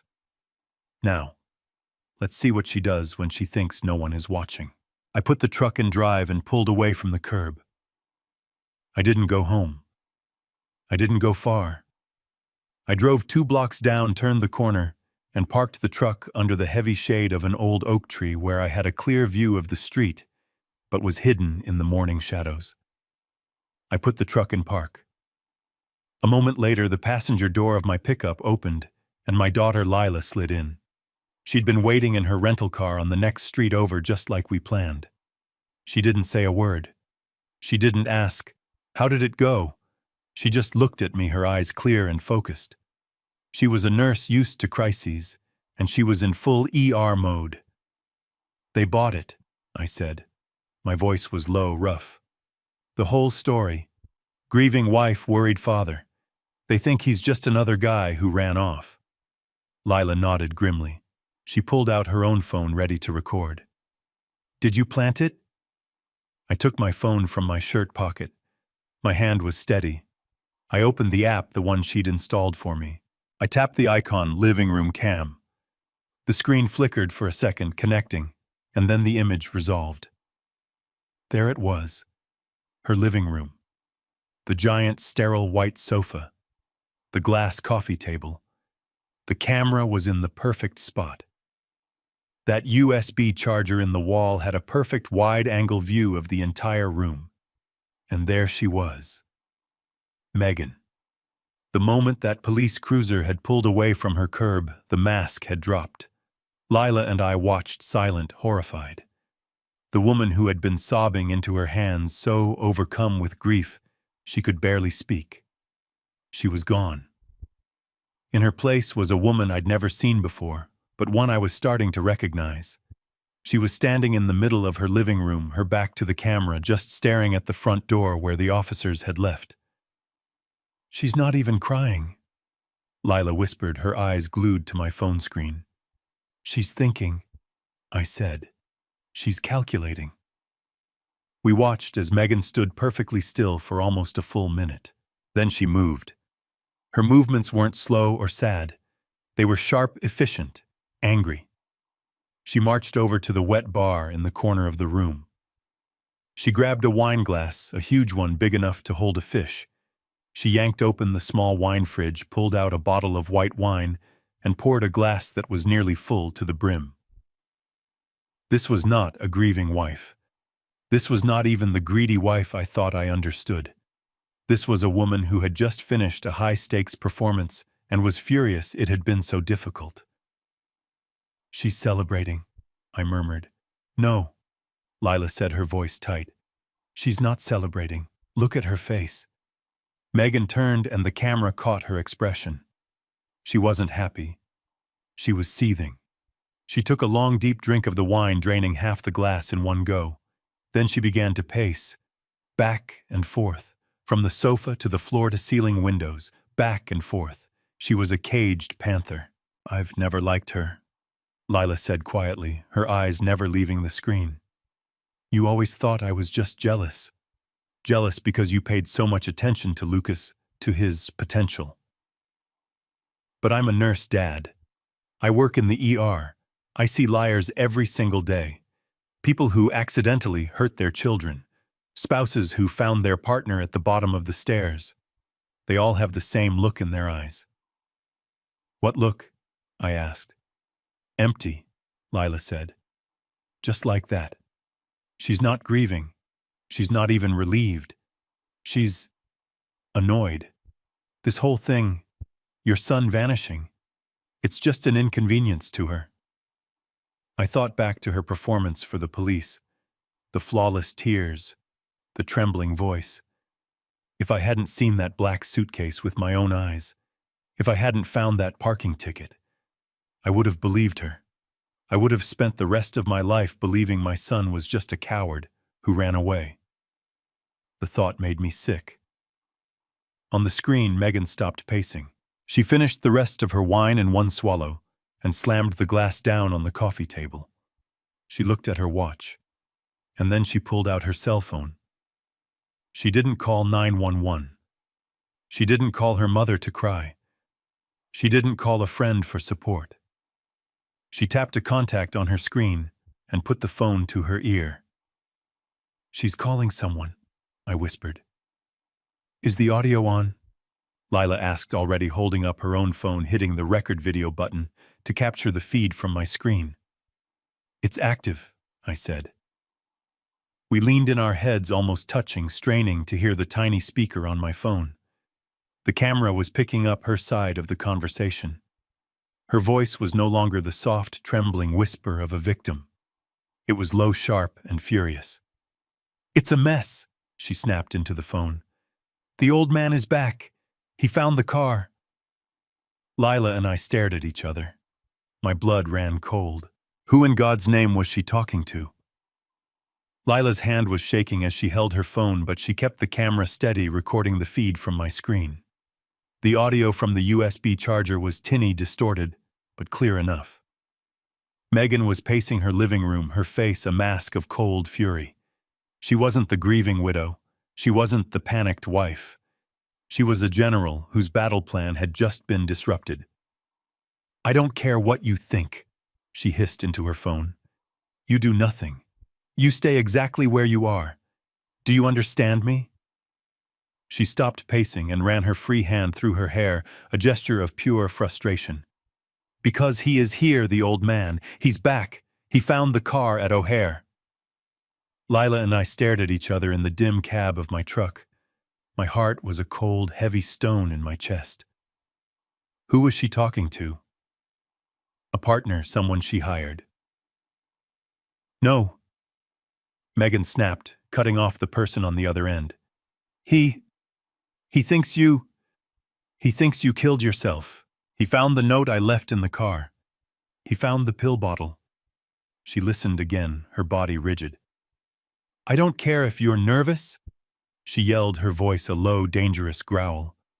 "You are not coming back. He's a sentimental old fool. I handled him. You stay exactly where you are. He thinks you killed yourself. Who was she talking to that was supposed to be dead?" And then for the first time, the microphone on the charger picked up the faint, distorted sound from the earpiece of her phone. It was weak, and it was tinny, but it was there. "Are you sure?" the voice said. "Are you sure he bought it? He doesn't suspect anything." I stopped breathing. My blood turned to ice. My heart, which had been pounding just a second ago, stopped completely. Lila's head snapped towards my phone. Her hand flew to her mouth, her eyes wide with a disbelieving horror that mirrored my own. I knew that voice. I had heard that voice every single day for 45 years. I had heard it whisper, "Good night, Dad," when he was a boy. I had heard it laugh at my jokes. I had heard it just 6 months ago, pleading with me for $50,000. It was Lucas. It was my son who I thought was dead. My son who I had just spent the morning grieving for in a cold concrete parking garage. My son who I believed I had failed, who I believed had taken his own life because I was too hard on him. He was alive. It wasn't relief. It was something else. A profound systemic shock. A cold, horrifying realization that washed over me, chilling me more than the lake water ever did. He was alive. The black suitcase in the lake. It was a prop. The empty pill bottle. A prop. The suicide note. "I'm sorry, Dad." All of it. It was a lie. A sick, elaborate, theatrical lie. "He's alive," I whispered, the words catching in my dry throat. I grabbed Lila's arm, my fingers digging into her scrubs. "Lila, he's alive." "Shh," she hissed, her eyes darting between me and the phone, her hand still recording. "Dad, listen. She's still talking." I forced myself to focus, to listen past the ringing in my ears.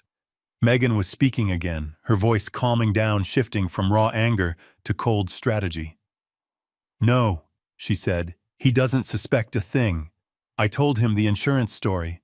I told him we'd lose the $5 million if the cops ruled it a suicide. He ate it up. He actually offered to help me lie to the police. He thinks he's my partner now." She laughed. A short, ugly, barking laugh that held no humor. "The sentimental old fool. He'll do anything I say." I felt the blood drain from my face. I felt physically sick. They weren't just lying to me. They were using me. They were turning me, a 70-year-old man, into an accomplice in their own sick game. My son, Lucas. He was alive, and he was letting this happen. He was on the other end of that phone listening as his wife called his father a sentimental old fool. He was letting her, making her, lie to me, manipulate me. He was letting me believe he was dead. The betrayal was so total, so complete, I couldn't even process it. It was a structural impossibility, a bridge collapsing in on itself. It was all there. The pieces were finally locking into place. The insurance. The $5 million. This wasn't a murder. This wasn't a cover-up of a suicide. This was a plan. A cold-blooded plan executed by two people to fake a death defraud an insurance company and use the grieving father as their unwitting pawn. But why? Why this elaborate, cruel charade? Why involve me at all? Why not just disappear? I couldn't move. Lila's fingernails were digging into my arm, but I didn't feel it. I was frozen. The blood in my veins had turned to slush. He was alive. The grief, the guilt, the agonizing self-blame I had felt in that parking garage. It was all a sham. A performance he had orchestrated. He wasn't dead. He was in Mexico City waiting for a payout. On my phone screen, Megan laughed. A short, ugly sound. No, he's too stupid and sentimental. He's an old fool, Lucas. He'll do whatever I say. Now you just stick to the plan. You stay put. Stay in Mexico City. Don't use your real name. Don't use any cards. Wait for me to call. Mexico City. While I was dragging his suitcase out of a freezing lake, he was on vacation. The police were just here. Megan continued, her voice all business now. I played the part. They bought the whole voluntary missing person story. They think you just ran off. They're not even suspicious.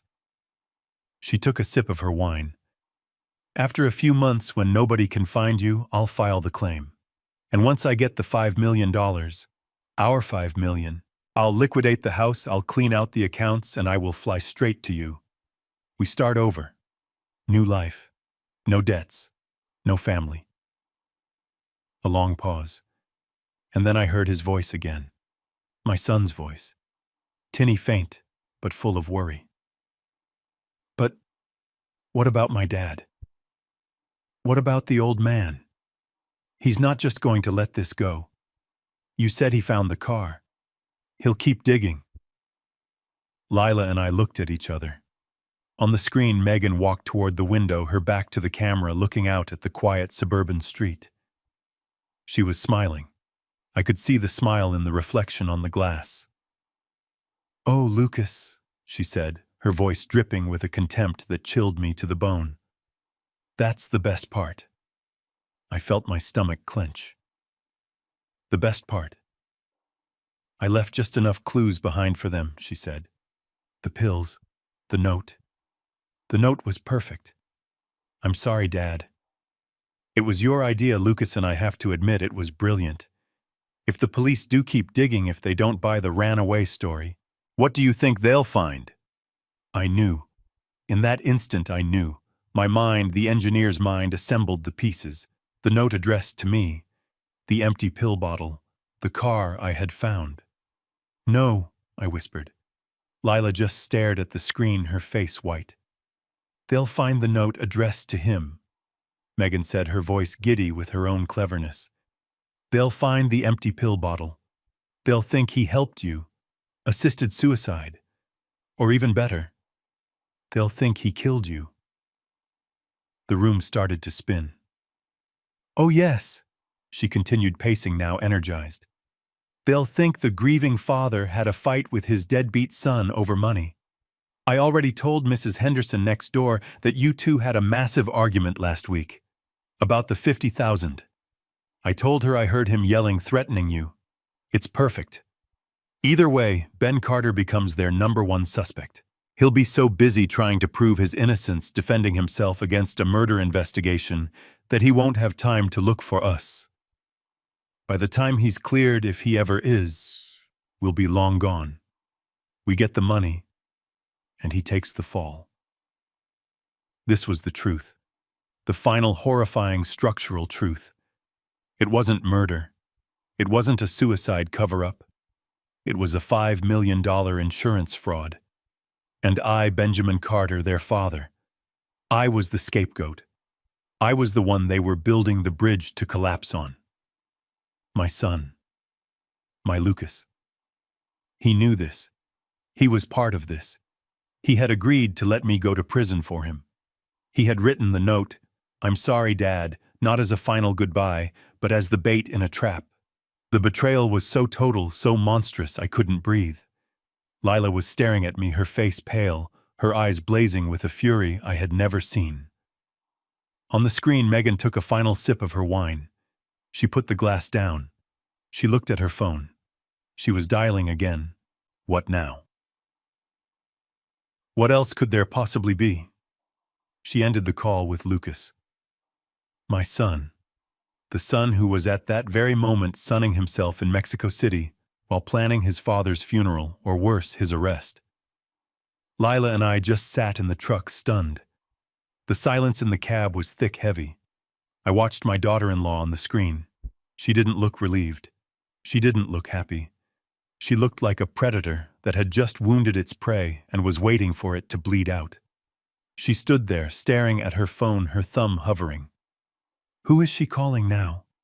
Lila whispered, her voice barely audible. She's already talked to her partner in crime. Who else is there? I don't know. I breathed. My mind was blank. The betrayal was so complete I couldn't think. I couldn't see the next step. On the screen, Megan took a deep, steadying breath. It was a performer's breath, the kind you take before you walk on stage. She pressed a number on her phone. She was calling someone new. She put the phone to her ear. She waited. Her face, which had been hard and cold, suddenly crumpled. The mask of the grieving widow was back, but this time it was even more convincing. The tears looked real. Her lower lip trembled. Hello, she said into the phone, her voice cracking with a perfect imitation sob. Hello. Yes, this is Megan Carter. I was just in with my father-in-law about my missing husband. I looked at Lila. Her eyes were wide. She's calling the police, Lila whispered. She's calling Officer Davies back. Why? I said. We just left. The plan is set. Shh. Listen. Yes, officer, I know. Megan continued, pacing the room, the camera capturing her Oscar-worthy performance. I know I said I thought he just ran away, but I'm scared. I'm so scared. I think I lied to you. I was protecting someone. Lila and I stared at the screen, horrified. What was she doing? It's my father-in-law, she sobbed. Ben Carter. He wasn't telling you the whole truth. When he came over this morning, he was acting so strangely. He was wearing muddy clothes.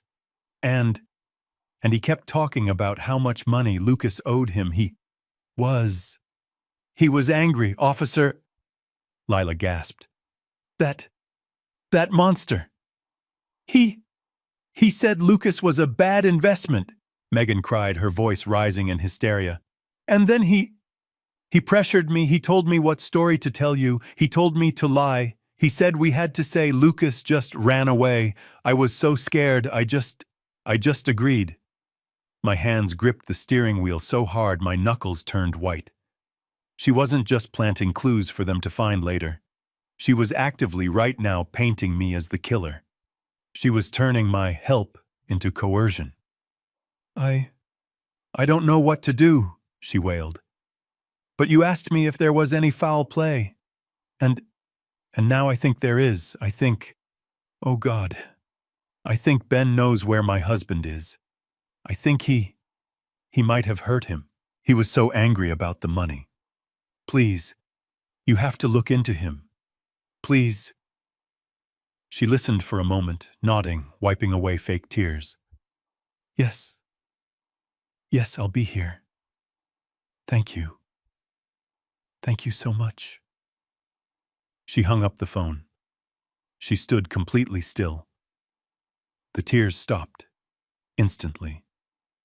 She wiped her face with the back of her hand, her expression now cold, hard, and satisfied. She walked to the wet bar, picked up her wineglass, and poured herself another. She raised the glass to her reflection in the dark window. Checkmate, you old fool, she whispered so low, it was almost inaudible. But the camera picked it up. I hit the stop recording button on my phone. The screen went black. Lila and I sat in the truck in total silence. There was nothing to say. I had seen it all. I was not a grieving father. I was not a sentimental old fool. I was a loose end. And she had just tried to tie me up. She had just sicked the police on me using my own grief, my own muddy jeans from the lake as evidence against me. "Dad," Lila said, her voice shaking with a rage I had never heard in her. "What are we going to do?" I put the phone in my pocket. I took a deep breath. The engineer's back in control. The shock was gone. "What are we going to do?" I said, turning the key in the ignition. The old truck roared to life. "First, we send this entire video file to a secure server. Second, you call your lawyer. Not my lawyer, your lawyer." "Why?" "Because," I said, pulling the truck into gear, "I am no longer just a witness. That woman just accused me of murder. I am now a suspect. And we are going to need a hell of a lot more than just my word against hers." I wasn't just fighting for my son's memory anymore. I was fighting for my life. I put the truck in gear and pulled away from the curb. My hands weren't shaking anymore. They were steady. The engineer was back. The sentimental old fool Megan thought she was playing. He was gone. He died in that living room listening to her call him stupid. Lila was silent beside me, her face pale, her jaw set. She was still recording the file on her phone just to be safe. "Dad," she said, her voice tight, She just accused you of murder. To the police, they're going to come for you." "I know," I said calmly, my eyes on the road. I wasn't driving home. I was driving to my workshop. She just made the biggest mistake of her life. She escalated. She thought she was checkmating me, but she just showed her entire hand. "What do we do?" Lila asked. "We can't go to the local police. She's already poisoned them. They're looking at you." "Exactly," I said. "You don't fight a house fire with a garden hose. You call the fire department. And you don't fight federal wire fraud, insurance fraud, and a conspiracy to frame someone for murder by calling the local cops. You call in the big guns." And we pulled into my workshop, my real home, the place where I understood the world. I hit the garage door opener and we drove into the familiar smell of sawdust and steel. I shut the door, sealing us in. "Dad, what are you—" "Lila," I said, turning to her. "You were right. I was a fool. I was so focused on fixing Lucas, I ignored the daughter who was already perfectly built. You have your mother's strength. And right now I need that strength. I was right. They're monsters." Lila finally let out a shaky breath. "So what's the plan, Dad?" I didn't call the local police. They were already compromised. Megan had painted me as the prime suspect. I pulled out my phone. I scrolled past Lila, past Lucas, to lawyer Harrison. Mrs. Harrison wasn't just any lawyer. She was the toughest corporate litigator in Chicago.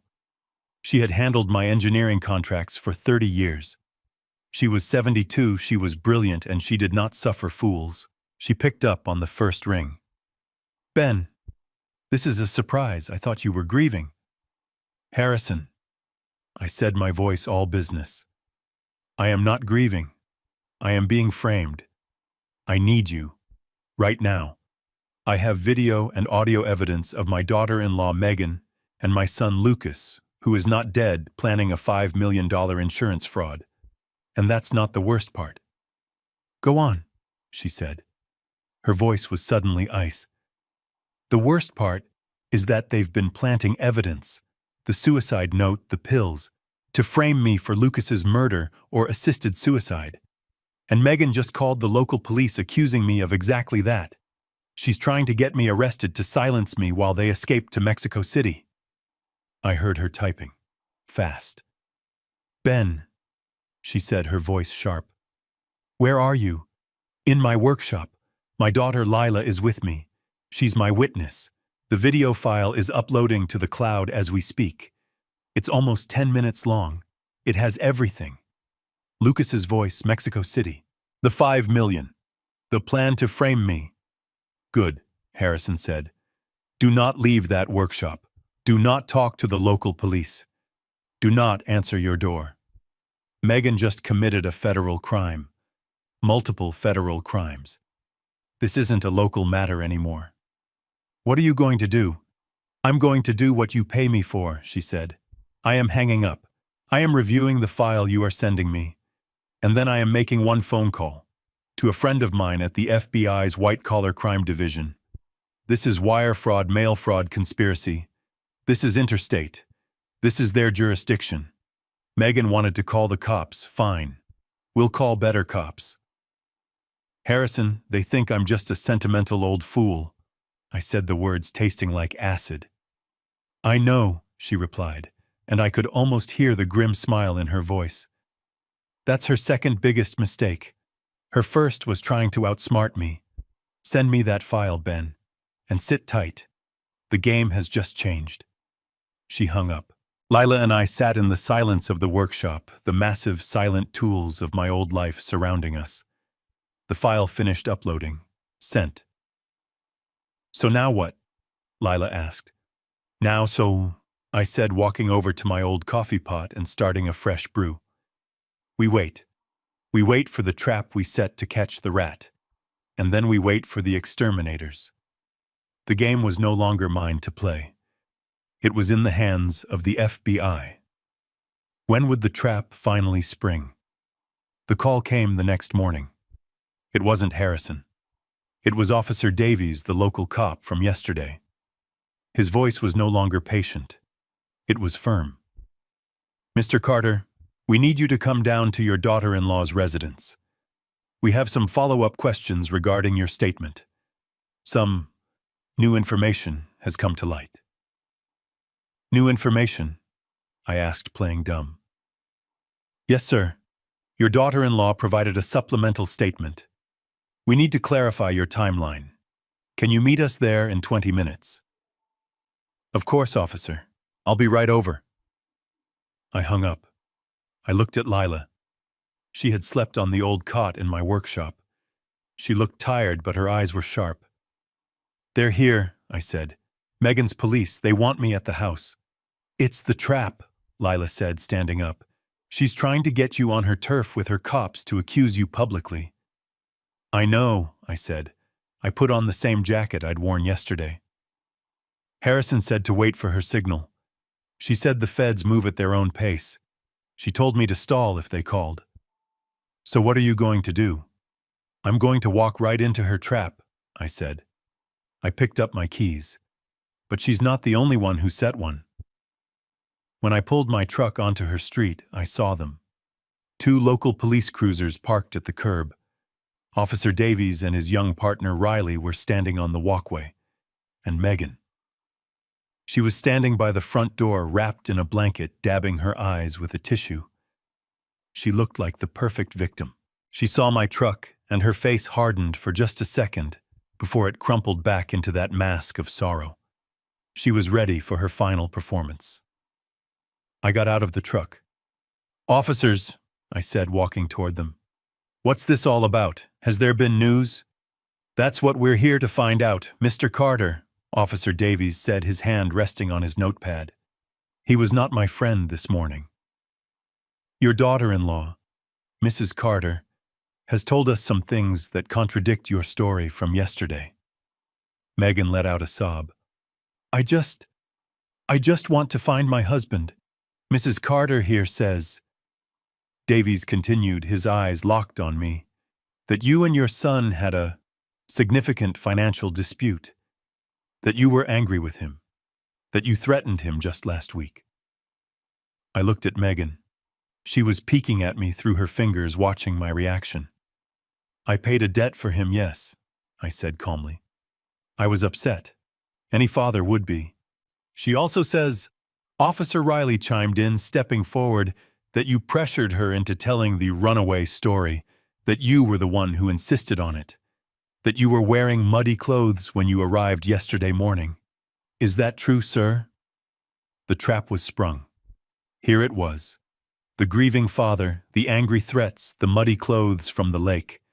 She had handed them a perfect case against me. He threatened him, Megan wailed, pointing a trembling finger at me. I heard him. He was yelling about all the money. He was jealous of Lucas. He thought Lucas was wasting the family's future. This was it. The moment she thought she had won. That's a hell of a performance, Megan, I said, my voice quiet, but it cut through her fake sobs. She stopped crying, her eyes narrowing. What? What did you say? I repeated, it's an excellent performance, but you missed a few details. Sir, I'm going to have to ask you. Officer Davies began stepping toward me. And at that exact moment, a black sedan, a Ford Taurus with no markings, turned the corner and pulled up silently behind the police cruisers. It was followed by a second. The doors opened. My lawyer Harrison stepped out, looking like she was walking into a boardroom, not a suburban street. She was followed by Lila, and behind them 2 men and a woman in dark suits with telltale badges clipped to their belts. They didn't run, they walked. Every step was full of authority. Officer Davies, Harrison said, her voice like steel. My name is Barbara Harrison. I represent this man, Benjamin Carter. The local cops looked stunned, confused by the sudden shift in power. Megan's face, her perfect, grieving, tear-streaked face. It froze. The color drained away. She stared at the FBI agents, her mouth half open. What is this? She whispered. Thuakek Sai Kwan, Harrison said, turning to Davies and Riley. My client, Mr. Carter, is not a suspect. He is the victim of a multi-state conspiracy to commit insurance fraud, wire fraud, and a malicious attempt to frame him for murder. One of the FBI agents, a tall woman with cold, intelligent eyes, stepped forward, holding up her badge.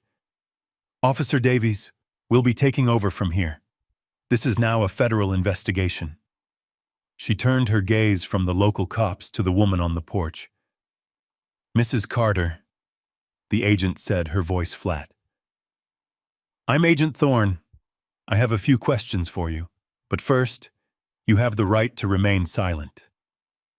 The world stopped. The birds stopped singing. I looked at Megan. The mask was gone. There was no grief, no anger, just the raw, primal terror of an animal caught in a steel trap. She looked at me. Our eyes met. She didn't see a sentimental old fool. She saw the engineer who had just brought her entire unstable, fraudulent bridge crashing down around her. She crumpled. Not a fake sob. A real guttural collapse, her legs giving out, as she fell onto the pristine walkway. It was over. Megan didn't scream. She didn't protest. When Agent Thorne said, "You have the right to remain silent," something in her just broke. The intricate structure of her lies, the web she had so carefully built, had just been hit by a wrecking ball. She just sat on the walkway, a hollowed-out version of the confident woman from last night, and stared at the grass. Officer Davies, the local cop, looked completely lost. He was still holding his notepad, his mouth slightly open. "Agent Thorne," he stammered, I don't understand.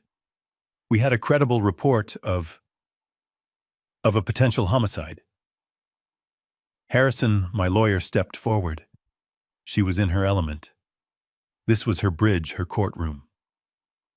"You had a report, officer, because Mrs. Carter fed it to you," she said, her voice cutting through the morning air. She was fabricating a case against her father-in-law to cover her own crimes. She was desperate. She was trying to frame him. She held up her phone. "We have the recording, officers. The one my client made. The one where she and her husband, Lucas Carter, who is very much alive, discussed their $5 million insurance fraud and their plan to make Ben Carter here the fall guy." She didn't play it for them. She didn't need to. The presence of the FBI told the whole story. Agent Thorne nodded to her team. One of the male agents stepped forward, pulled Megan up from the ground by her arm, and placed her in handcuffs. The metallic click was the loudest sound on the street. "Megan Carter," Agent Thorne said, "you are under arrest for conspiracy to commit wire fraud, insurance fraud, and filing a false police report." They put her in the back of the unmarked sedan. She didn't even look at me. "As for the husband," the agent continued, turning to her team, "the one in Mexico City, get the liaison for the Mexican Federales on the phone. We know the city. We have a voice print. Let's go get him." It all unraveled so fast. Before noon it was over. But the consequences, they were just beginning. By that evening, my face was on every local news station. The story was too juicy to ignore. 70-year-old engineer busts $5 million fraud plot. They painted me as some kind of hero, a grieving father who uncovered a dark conspiracy. I didn't feel like a hero. I felt empty. I felt tired. The media was camped out on my street. I had to go stay with Lila. The legal and financial fallout was catastrophic for them. Harrison was ruthless. The first thing she did was contact the bank that held the mortgage on their massive house, the loan I had co-signed. "Ben," she told me over the phone 2 days later, "it's done. I sent the bank's legal department the audio file and a sworn affidavit.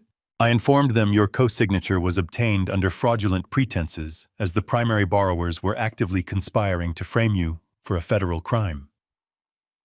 "What does that mean?" I asked.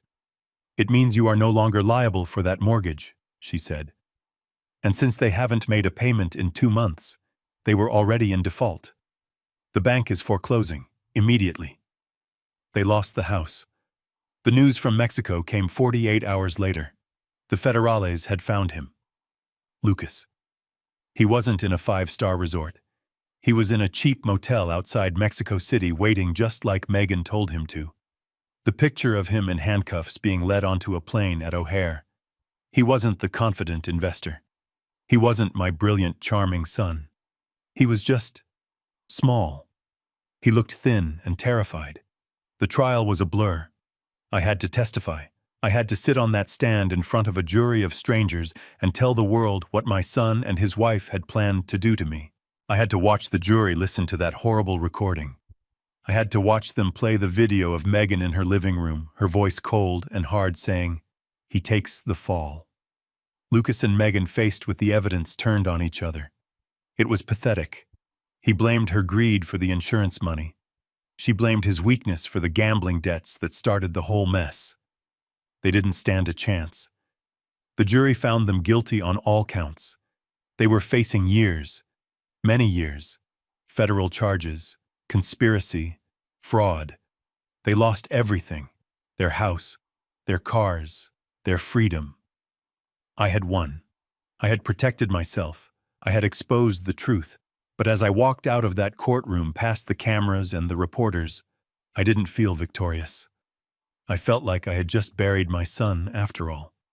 I went back to my house, the brick house Sarah and I had built. It was quiet. Too quiet. For a week, I just sat in my workshop, staring at the blueprints on the wall.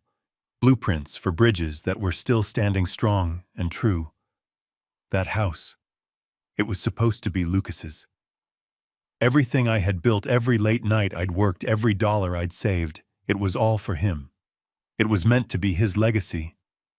But what do you do when the person you built everything for tries to tear you down? You can't live in a structure that's been compromised. You have to condemn it. I called a realtor the next day. A young, energetic woman who didn't understand why I was selling the most beloved house on the block. "It's a gem, Mr. Carter," she said. "We'll have offers in a day." She was right. It sold in 12 hours. I sold everything: the house, the tools I'd used for 50 years, the furniture Sarah and I had picked out. I kept my clothes, my truck, and one framed photo of Sarah. That was it. Lila had been calling me every day. "Dad, what are you doing? Where will you go?" "I don't know." I'd tell her, I can't be here anymore. This place is full of ghosts." "Then come here," she said, her voice firm, the same one she used in the truck at O'Hare. Don't be alone. Stop being alone. Come to Boulder. Come be a grandfather. My son Leo, he's 10.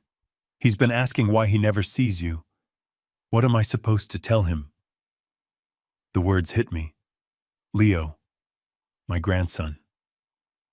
I hadn't seen him in over a year. I'd missed his birthday. I was too busy worrying about Lucas. So I went. I packed my truck with the one photo and my clothes, and I drove west. I drove for 2 days away from Illinois, away from the lake, away from the courthouse, away from the wreckage of the life I had built. Now 6 months later, I'm sitting in a small workshop I built in Lila's backyard. It's not as big as my old one, but the view is better. The mountains rise up sharp and clear against the blue Colorado sky. They are stable. They are honest. The smell of sawdust is the same. It smells like truth. Grandpa, I look down. My grandson Leo is staring at a small wooden truss. He's 10. He has Lila's eyes. My eyes. This piece doesn't fit, he says, frustrated.